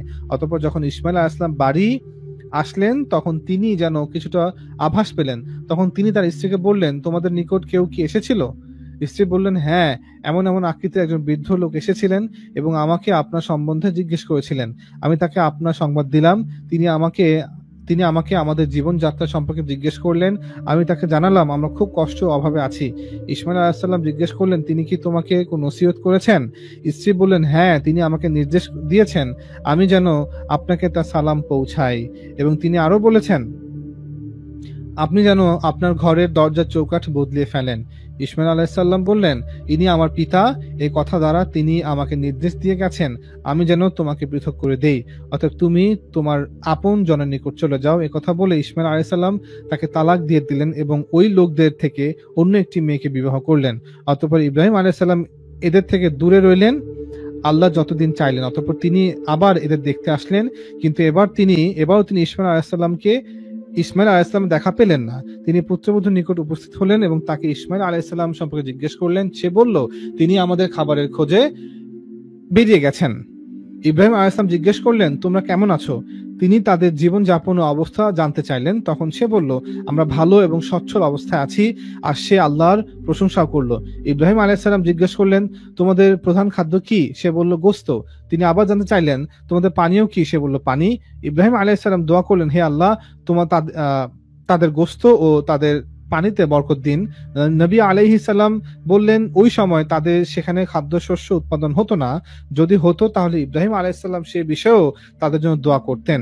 বর্ণনাকারী বলেন, মক্কা ছাড়া অন্য কোথাও কেউ শুধু গোশত ও পানি দ্বারা জীবন ধারণ করতে পারে না, কেননা শুধু গোশত ও পানি জীবন যাপনের অনুকূল হতে পারে না। ইব্রাহিম আলাইহিস সালাম বললেন, যখন তোমার স্বামী ফিরে আসবে তখন তাকে সালাম বলবে, আর তাকে আমার পক্ষ থেকে হুকুম করবে যে সে যেন তার ঘরের দরজার চৌকাঠ ঠিক রাখে। অতঃপর ইসমাইল আলাইহিস সালাম যখন ফিরে আসলেন তখন তিনি বললেন, তোমাদের নিকট কেউ এসেছিলেন কি? তোমাদের নিকট কেউ এসেছিলেন কি? সে বলল, হ্যাঁ, একজন সুন্দর চেহারা বৃদ্ধ লোক এসেছিলেন এবং সে তার প্রশংসা করলো। তিনি আমাকে আপনার ব্যাপার জিজ্ঞেস করেছেন, আমি তাকে আপনার সংবাদ জানিয়েছি। অতঃপর তিনি আমার নিকট আমাদের জীবনযাপন সম্পর্কে জানতে চেয়েছেন। আমি তাকে জানিয়েছি যে আমরা ভালো আছি। ইসমাইল আলাইহিস সালাম বললেন, তিনি কি তোমাকে আর কোনো কিছুর আদেশ করেছেন? সে বলল, হ্যাঁ, তিনি আপনার প্রতি সালাম জানিয়ে আপনাকে নির্দেশ দিয়েছেন যে আপনি যেন আপনার ঘরের চৌকাঠ ঠিক রাখেন। ইসমাইল আলাইহিস সালাম বললেন, ইনি আমার পিতা আর তুমি হলে আমার ঘরের চৌকাঠ। এই কথা দ্বারা তিনি আমাকে নির্দেশ দিয়েছেন আমি যেন তোমাকে স্ত্রী হিসেবে বহাল রাখি। অতঃপর ইব্রাহিম আলাইহিস সালাম এদের থেকে দূরে রইলেন যতদিন আল্লাহ চাইলেন। অতঃপর তিনি আবার আসলেন, দেখতে পেলেন জমজম কূপের নিকটস্থ একটি বিরাট বৃক্ষের নিচে বসে ইসমাইল আলাইহিস সালাম তার একটি তীর মেরামত করছেন। যখন তিনি তার পিতাকে দেখতে পেলেন, তিনি দাঁড়িয়ে তার দিকে এগিয়ে গেলেন। অতঃপর একজন বাপ বেটার সঙ্গে একজন বেটার বাপের সঙ্গে সাক্ষাৎ হলে যেমন করে থাকে তারা উভয় তাই করলেন। অতঃপর ইব্রাহিম আলাইহিস সালাম বললেন, হে ইসমাইল, আল্লাহ আমাকে একটি কাজের নির্দেশ দিয়েছেন। ইসমাইল আলাইহিস সালাম বললেন, আপনার রব আপনাকে যা আদেশ করেছেন তা করুন। ইব্রাহিম আলাইহিস সালাম বললেন, তুমি আমাকে সাহায্য করবে কি? ইসমাইল আলাইহিস সালাম বললেন, আমি আপনার সাহায্য করব। ইব্রাহিম আলাইহিস সালাম বললেন, আল্লাহ আমাকে এখানে একটি ঘর বানাতে নির্দেশ দিয়েছেন। এই বলে তিনি উঁচু টিলাটির দিকে ইশারা করলেন যে এর চারপাশে ঘেরাও দিয়ে। তখনই তারা উভয়ে কাবার ঘরের দেয়াল তুলতে লেগে গেলেন। ইসমাইল আলাইহিস সালাম পাথর আনলেন আর ইব্রাহিম আলাইহিস সালাম নির্মাণ করতেন।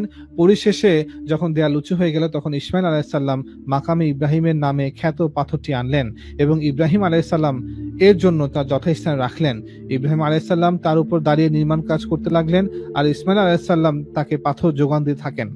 তখন তারা উভয়ই এ দোয়া করতে থাকলেন, হে আমাদের রব, আমাদের থেকে কবুল করুন, নিশ্চয় আপনি সব শুনেন, সব জানেন। তারা উভয় আবার কাবাঘর তৈরি করতে থাকেন এবং কাবাঘরের চারদিকে ঘুরে ঘুরে এই দোয়া করতে থাকেন, হে আমাদের রব, আমাদের থেকে কবুল করে নিন, নিশ্চয় আপনি সব শুনেন, সব জানেন। এই হচ্ছে দুইটা বড় রাওয়ায়াত যেটা বুখারীতে আছে। তারপর দুইটা ছোট রাওয়ায়াত আমরা দেখাবো বুখারী থেকে। এটা 3363 নম্বর হাদিস। আনসারী রাহিমাহুল্লাহ উনি বর্ণনা করছেন জুরাইজ থেকে, জুরাইজ বর্ণনা করছেন কাসির ইবনু কাসির থেকে। কাসির ইবনু কাসির বলতেছেন যে আমি কাসির ইবনু কাসিরকে উনি হচ্ছে মূলত এই যে আমাদের যে দুটা লম্বা হাদিস পড়লাম এখানে যে কাসির ছিল, কাসির ইবনে কাসির, সেম কাসির ইবনে কাসির। তো এই ছোট রাওয়াতে কাসির ইবনু কাসির বলতেছেন, যেটা বুখারী 3363 নম্বর হাদিস, যে আমি কাসির ইবনু কাসির এবং ওসমান ইবনু আবু সুলাইমান ওনারা দুজন সাইদ ইবনু জুবাইরের নিকট বসা ছিলাম। সাইদ ইবনু জুবাইরকে এই যে উনি এই সাইদ বিন জুবাইর। সো আমরা এখন যে হাদিসটা পড়তেছি এটার মধ্যে কাসির বিন কাসির বলতেছেন যে আমি এবং সুলাইমান আরেকজন ব্যক্তি, এই দুজন ব্যক্তি সাইদ বিন জুবাইরের নিকট বসা ছিলাম। সো সাইদ বিন জুবাইরের নিকট বসা ছিলাম, তখন সাইদ বিন জুবাইর বলতেছেন যে ইবনু আব্বাস রাদিয়াল্লাহু তাআলা আনহু আমাকে এরূপ বলেননি। এখন কি বলেনি আমি জানি না, এরূপ না বলে তিনি বলেছেন, তিনি কি বলেছেন এটা বলতেছেন যে ইব্রাহিম আলাইহিস সালাম ইসমাইল আলাইহিস সালাম এবং তার মাকে নিয়ে আসলেন। মা তখন তাকে দুধ পান করাতেন এবং তার সঙ্গে একটি মশক ছিল। আচ্ছা, এই অংশটি কি মারফু রূপে বর্ণনা করেননি, এই অংশটুকু মারফু রূপে বর্ণনা করেননি, অর্থাৎ সরাসরি আল্লাহ রাসূল থেকে শুনে বর্ণনা করেননি। এবার আমরা ইবনে কাসির ওনার আল বিদায়া ওয়ান নিহায়া, যেখানে উনি এই ঘটনাটা বর্ণনা করছেন, ইসমাইলের জন্ম এবং তারপর তাকে রেখে আসা, ওখানে উনি এক জায়গাতে বলছেন যে এই রাওয়ায়াতগুলো সব এর কিছু অংশ মারফু আর কিছু গরিব পর্যায়ের। ইবনে আব্বাস রাদিয়াল্লাহু তাআলা আনহু সম্ভবত, এটা হচ্ছে ওনার মত, ইবনে কাসিরের মত, ইবনে আব্বাস রাদিয়াল্লাহু তাআলা আনহু সম্ভবত ইসরাইলি বর্ণনা থেকে এগুলো সংগ্রহ করেছেন। তার মধ্যে উল্লেখ আছে যে ইসমাইল আলাইহিস সালাম ওই সময় দুগ্ধপোষ্য শিশু ছিলেন। তাওরাত পন্থীরা, যে অর্থাৎ আহলে কিতাবরা বলেন, আল্লাহ ইব্রাহিম আলাইহিস সালামকে পুত্র ইসমাইল আলাইহিস সালাম ও তার কাছে আর যত দাস ও অন্যান্য লোক ছিল তাদের খাতনার নির্দেশ দেন। অর্থাৎ জাস্ট একটা দেখালাম যে ইবনে কাসির উনি মত দিচ্ছেন যে এই রাওয়ায়াতগুলোর কিছু অংশ মারফু, কিছু অংশ গরিব, এবং সম্ভবত ইবনে আব্বাস এগুলো আল্লাহ রসুল থেকে নয় বরং বনি ইসরাইলের রাওয়াত থেকে এগুলো সংগ্রহ করেছেন। যদি আমরা একটু খেয়াল করি, যে আমরা আগেই বলেছিলাম যে ইবনে আব্বাস, যে প্রবলেম কি, আমরা যে দুইটা রাওয়ায়াত পড়লাম, বড় বড় দুইটা রাওয়ায়াত পড়লাম, এটা মূলত ইমাম বুখারী একজন থেকে কালেক্ট করছেন, আব্দুল্লাহ বিন মুহাম্মদ থেকে। আব্দুল্লাহ বিন মুহাম্মদ দুই জায়গা থেকে কালেক্ট করছেন দুইটা ঘটনা, যেটা দুই রকম, মানে মূল ঘটনা সেম কিন্তু ডিটেলসে, এবং তাদেরকে ইব্রাহিম ইসলাম কেন নিয়ে আসলেন পুত্রকে এবং মা সারাকে, এটা একটা রাওয়াতে বলা আছে যে সারার সঙ্গে কিছু একটা হয়েছে, হওয়ার পর তিনি তাদেরকে নিয়ে আসছেন। সো দুই রাওয়াতে দুই রকম, এবং ডিটেলস অনেক বেশি পার্থক্য, মানে হচ্ছে কি, মানে অনেক বেশি তথ্য অ্যাড করা। বিপরীতমুখী যে তা বলতেছি না, যে দুইটা রাওয়াত বিপরীতমুখী তা না, একটা রাওয়াতে ডিটেলস কম, একটা রাওয়াতে ডিটেলস বেশি, এবং ঘটনা আগ পিছেও আছে, অনেক ঘটনা নাই। আর এর মধ্যে একটা হচ্ছে মেইন যেটা ইম্পর্টেন্ট, সেটা হচ্ছে গিয়ে একটা রাওয়াতে বলা আছে যে সারার সাথে ইব্রাহিম আসলাম কিছু একটা হয়েছে, হওয়ার পর ইব্রাহিম তার আরেক স্ত্রী হাজরা এবং ইসমাইলকে নিয়ে বের হয়ে গেলেন খাদ্য এবং পানি নিয়ে। যদি আমরা একটু খেয়াল করি যে ইবনে আব্বাস কিন্তু উনি বলেননি যে আমি শুনেছি আল্লাহ রসুল থেকে, উনি বলেননি। আমরা যে দুইটা রাওয়াত পড়লাম, যে 3365 আর হচ্ছে গিয়ে 3364, 3364 আর 3365, যদি আমরা এই দুইটা হাদিস দেখি, এই দুইটা হাদিসের কোথাও ইবনে আব্বাস উনি দাবি করেননি যে ক্বালা রাসূলুল্লাহ সাল্লাল্লাহু আলাইহি ওয়াসাল্লাম, বলেননি। সাইদ বিন জুবাই যে ইবনে আব্বাস থেকে এই দুইটা রাওয়ায়াত নিলেন, ডিটেলস রাওয়ায়াত নিলেন, সেখানে ইবনে আব্বাস বলেননি যে সামিআতু, যে আমি শুনেছি যে আল্লাহ রসুল বলেছেন, ক্বালা রাসূলুল্লাহ, বলেননি। উনি জাস্ট ঘটনা বলা শুরু করলেন যে ক্বালা ইবনে আব্বাস বললেন। সাইদ বিন জুবাইর বলতেছেন ক্বালা ইবনে আব্বাস বললেন, কিন্তু ইবনে আব্বাস কিন্তু বলেননি যে সামিআতু, আমি শুনেছি আল্লাহ রসুল বলতেছেন। এই দুইটা রাওয়াত, শুধুমাত্র আমি এই দুইটা রাওয়াতের জন্য বলতেছি, নট অল রাওয়াতের জন্য। এবার আমরা অন্য দুইটা রাওয়াত দেখবো যেটা বুখারীতে আছে। ইমাম বুখারী আব্দুল্লাহ বিন মুহাম্মদ থেকে যে দুইটা রাওয়াত গ্রহণ করছেন, ডিটেলস রাওয়াত, পুরা ভার্সন যেটাতে আছে, সেটা আলোচনা করলাম, যেটা আমরা এখানে বললাম। আমরা এখন দুইটা শর্ট ভার্সন দেখবো। একটা রাওয়াত হচ্ছে মোহাম্মদ বিন আব্দুল্লাহ, উনি এভাবে গিয়ে কাসির বিন কাসির হয়ে সাইদ বিন জুবাইর হয়ে আব্বাস। আরেকটা হচ্ছে গিয়ে ইমাম বুখারী আহমদ বিন সাইদ এভাবে গিয়ে জারির বিন হাজিম থেকে, আবার আয়ুব আল সাকতানি থেকে, ওখান থেকে আবার সাইদ বিন জুবাইরের ছেলে এবং সাইদ বিন জুবাইর থেকে, এবং সাইদ বিন জুবাইর ইবনে আব্বাস থেকে। সেই দুটো রাওয়ায়াত কি, 3362 নাম্বার হাদিস, ইবনে আব্বাস হতে বর্ণিত, নবী সাল্লাল্লাহু আলাইহি ওয়াসাল্লাম বলেন যে ইসমাইলের মায়ের প্রতি আল্লাহ রহম করুন, যদি তিনি তাড়াহুড়া না করতেন তবে জামজাম একটি প্রবাহমান ঝর্ণায় পরিণত হতো। আরেকটা হচ্ছে কি 2368 নাম্বার হাদিস, ইবনে আব্বাস রাদিয়াল্লাহু আনহু বলেন যে নবী সাল্লাল্লাহু আলাইহি ওয়াসাল্লাম বলেছেন, ইসমাইল আলাইহিস সালামের মা হাজেরা আলাইহিস সালামের উপর আল্লাহ রহম করুন, কেননা যদি তিনি জামজামকে স্বাভাবিক অবস্থায় ছেড়ে দিতেন, অথবা তিনি বলেছেন যদি তা হতে অঞ্চলে পানি না নিতেন, তাহলে তা একটি প্রবাহিত ঝর্ণায় পরিণত হতো। জুরহাম গোত্র তার নিকট এসে বলল, আপনি কি আমাদেরকে আপনার নিকট অবস্থান করার অনুমতি দিবেন? তিনি হাজেরা বললেন, হ্যাঁ, তবে পানির উপর তোমাদের কোনো অধিকার থাকবে না। একটু খেয়াল করবেন যে এই দুইটা রাওয়ায়াত, এখানে ইবনে আব্বাস কি বলতেছেন? ইবনে আব্বাস বলতেছেন ক্বালা নবিয়্যু সাল্লাল্লাহু আলাইহি ওয়াসাল্লাম। এখানে ইবনে আব্বাস বলতেছেন যে আল্লাহ রাসূল সাল্লাল্লাহু আলাইহি ওয়াসাল্লাম বলেছেন, যে জাস্ট এতটুকু অংশ, যে যদি উনি জমজমের চারপাশে বাঁধ না দিতেন তাহলে এটা চারপাশে ছড়ায় যেত। এরপর জুরহাম গোত্রের লোক আসলো, তারপর তারা এখানে থাকার অনুমতি চাইলো। জাস্ট এই যে ছোট্ট হাদিসটুকু, এই ছোট্ট হাদিসটার মধ্যে ইবনে আব্বাস বলতেছেন ক্বালা নবিয়্যু সাল্লাল্লাহু আলাইহি ওয়াসাল্লাম, আল্লাহ রসুল বলতেছেন। এবং এই যে ছোট্ট হাদিসটা, যে তিনি তাড়াহুড়া যদি না করতেন এবং জমজমকে না ঘের দিতেন তাহলে অনেক কিছু হয়ে যেত, এটার মধ্যে ইবনে আব্বাস বলতেছেন আন নবিয়্যু সাল্লাল্লাহু আলাইহি ওয়াসাল্লাম, এখানে আবার আন দিয়ে বলছেন, অর্থাৎ উনি বলেন না যে ক্বালা রাসূলুল্লাহ সাল্লাল্লাহু আলাইহি ওয়াসাল্লাম, আল্লাহ রাসূল বলেছেন। এখন মূল কথা হচ্ছে গিয়ে ইবনে আব্বাস রাদিয়াল্লাহু তাআলা আনহু উনি বলেননি যে আমি আল্লাহ রসুল সাল্লাল্লাহু আলাইহি ওয়াসাল্লাম থেকে শুনেছি, এটা উনি বলেননি। আর ইবনে আব্বাস যখন ওনার বয়স 10, 11, 12 বছর, তখন আল্লাহ রসুল ইন্তেকাল করেন 10ম হিজরিতে। এখন আমরা এই হাদিসটার ক্রিটিসাইজ করব, ইসনাদকে ক্রিটিসাইজ করব, যে এই রাওয়ায়াতটা জামজাম, মা হাজেরা, ইসমাইল, এটা একমাত্র বুখারীতে আছে।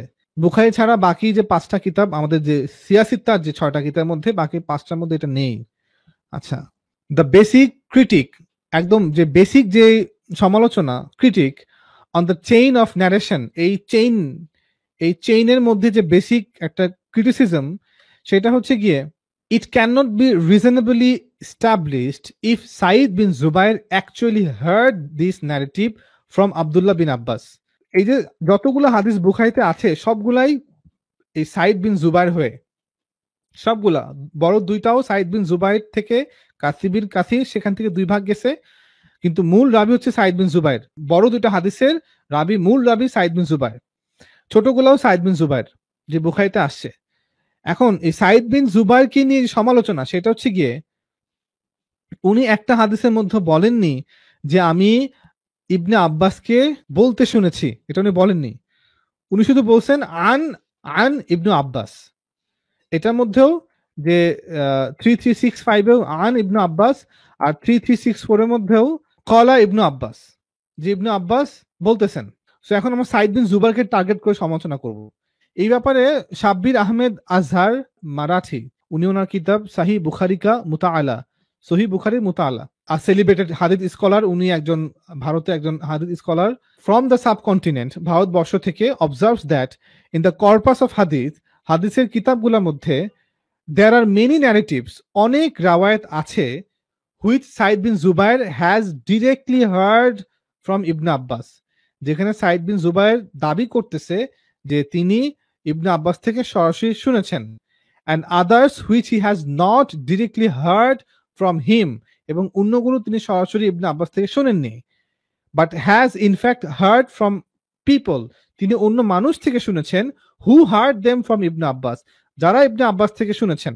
যে whenever, যখনই সাইদ ইবনে জুবাইর বর্ণনা করেন ডিরেক্টলি ফ্রম ইবনে আব্বাস থেকে, যখন তিনি ইবনে আব্বাস থেকে সরাসরি শুনে বর্ণনা করেন, হি অলওয়েজ স্পেসিফাইজ, তিনি সব সময় বলেন, কি বলেন, যে হাদ্দাসানি ইবনু আব্বাস, ইবনে আব্বাস আমাকে বর্ণনা করেছেন, অথবা তিনি বলেন সামিআতু ইবনু আব্বাস, আমি শুনেছি ইবনে আব্বাস থেকে, অথবা বলেন আখবারানি ইবনু আব্বাস, ইবনে আব্বাস আমাকে ইনফর্ম করেছেন, আমাকে বলেছেন। হোয়েন হি ন্যারেটস ইনডিরেক্টলি, যখন তিনি তার থেকে সরাসরি না শুনে হাদিস বর্ণনা করেন ইবনে আব্বাস থেকে সাইদ বিন জুবাইর, তখন তিনি আইদার নেমস দ্য পারসন, তখন তিনি হয় সেই ব্যক্তির নামটা বলেন, যেমন মুজাহিদ ন্যারেটস টু মি ফ্রম ইবনে আব্বাস, যে মুজাহিদ আমাকে বলেছে ইবনে আব্বাস থেকে, হাদ্দাসানি মুজাহিদ আন ইবনে আব্বাস, মুজাহিদ আমাকে বর্ণনা করেছে ইবনে আব্বাস থেকে। অথবা তিনি কি বলেন, হাদ্দাসানি ইকরামা আন ইবনে আব্বাস, ইকরামা আমাকে বর্ণনা করেছে ইবনে আব্বাস থেকে। or does not name anyone, অথবা ওই ব্যক্তির নামই নেন না, ডাইরেক্ট বলেন আন ইবনে আব্বাস, ইবনে আব্বাস থেকে। সো এই যে রাওয়াতগুলো আছে বুখারীতে, এই জামজাম এবং মা হাজেরা এবং আমাদের ইসমাইল আলাইহিস সালাম, ছোট লম্বা হাদিস এবং ছোট হাদিস, সবগুলাই এই সাইদ বিন জুবাইর থেকে, এবং সাইদ বিন জুবাইর এই সবগুলো হাদিসের সবগুলোর মধ্যে আন ইবনে আব্বাস বলছেন, উনি বলেন নাই যে আখবারানি ইবনে আব্বাস, হাদ্দাসানি ইবনে আব্বাস, সামিআতু ইবনে আব্বাস, উনি বলেননি। Now, as far as the narrative under discussion is concerned, if all its variants are analyzed, যদি আমরা সবগুলো রাওয়াতকে দেখি, it will be found that in all of them the words without any exception are আন ইবনে আব্বাস। আমরা দেখবো সব হাদিসের মধ্যে আন ইবনে আব্বাস দেওয়া, অর্থাৎ সরাসরি ইবনে আব্বাস থেকে নেননি, which means that Said never heard this narrative directly, এর মানে হচ্ছে কি সাইদ বিন জুবাইর সরাসরি ইবনে আব্বাস থেকে উনি শোনেননি। ইন অল প্রবাবিলিটি, সর্বোচ্চ সম্ভাবনা হচ্ছে এইটা, Said heard it from someone, Said কোন একজন কারো কাছ থেকে শুনেছে, who attribute it to ibn Abbas, যেটা তিনি ইবনে আব্বাসের কে অ্যাট্রিবিউট করেছেন, যে ইবনে আব্বাস বলেছেন, অ্যান্ড ট্রাস্টিং দিস পারসন, এবং ওই যে মাঝখানে যে ব্যক্তির থেকে উনি শুনেছেন, যে ব্যক্তি দাবি করছে আমি ইবনে আব্বাস থেকে পেয়েছি, ওই ব্যক্তির নাম তিনি বলেননি, তো তিনি এই সাইদ বিন জুবাইর ওই ব্যক্তি ভরসা করছেন, বিশ্বাস করছেন, যে ব্যক্তি দাবি করছেন যে আমি ইবনে আব্বাস থেকে পেয়েছি। এখন সেই ব্যক্তি কি ইবনে আব্বাস থেকে শুনেছি কিনা শুনে নাই এটা অন্য কথা, কিন্তু ওই ব্যক্তি বলছে যে আন ইবনে আব্বাস, আর উনি বলছেন তাইলে আমি যেহেতু এই ব্যক্তিকে বিশ্বাস করলাম তাহলে আন ইবনে আব্বাস বলে দিলাম, Saeed ascribe it to ibn Abbas, তো এটা উনি ইবনে আব্বাসকে অ্যাসক্রাইব করছেন। সো এই সব কথার মূল কথা হচ্ছে এইটা, যদি বলেন যে ইন কনক্লুশন কি, সর্বশেষে কি এই 2 ঘন্টা আলোচনার কনক্লুশন কি, আমি বলবো এটার কনক্লুশন হচ্ছে গিয়ে, আমরা প্রথমে পবিত্র কোরআনে সূরা সাফফাতের আয়াতগুলো পড়লাম, সেখানে স্পষ্ট বলা আছে যে ইসমাইল যখন 13, 14, 15 বছরের ছেলে, তখন তাকে কুরবানি করার জন্য নিয়ে যাওয়া হয়, এবং আল্লাহ খুশি হয়ে তারপর তখন ইসাকের নতুন এক সন্তান হবে তার সুসংবাদ দেন। তাহলে ইসাকের সাথে ইসমাইলের বয়সে পার্থক্য হয়ে যায় 14, 15, 16, 17 বছর। আর সূরা ইব্রাহিমের মধ্যে আল্লাহ বলতেছেন যে ইব্রাহিম দোয়া করলেন যে হে আল্লাহ, আমি আমার সন্তানদের একাংশকে এখানে রেখে গেলাম, হে আল্লাহ, আমি আপনার শুকরিয়া আদায় করতেছি যে আপনি আমাকে এই শেষ বয়সে, বৃদ্ধ বয়সে এসে আমাকে ইসমাইল এবং ইসাক দান করেছেন। এর মানে হচ্ছে গিয়ে ইব্রাহিম আলাইসাল্লাম যখন ইসমাইল আলাইসাল্লামকে মক্কায় রেখে আসেন, তখন ইসাক আলাইহিসাল্লামের অলরেডি জন্ম হয়ে গেছে। এই কারণে উনি দোয়া করলেন যে আল্লাহ, আপনাকে ধন্যবাদ যে আপনি আমাকে ইসমাইল এবং ইসাক উভয় দান করেছেন, এবং আমি আমার সন্তানদের এক অংশকে এখানে রেখে গেলাম, আপনি আমাকে এবং আমার সন্তানদেরকে মূর্তি পূজা থেকে রক্ষা করুন। তার মানে হচ্ছে গিয়ে আমার যে কথা, যে আমার যে কনক্লুশন, সেটা হচ্ছে গিয়ে ইসমাইল আলাইসাল্লামের বয়স যখন 13, 14, 15 বছর, তখন তিনি হেব্রনে বাস করতেন, এবং তখন তাকে কুরবানি করার স্বপ্ন ইব্রাহিম আলাইসাল্লাম দেখেন, এবং তাকে তিনি জানান যে পুত্র, আমি এমনটা দেখতেছি।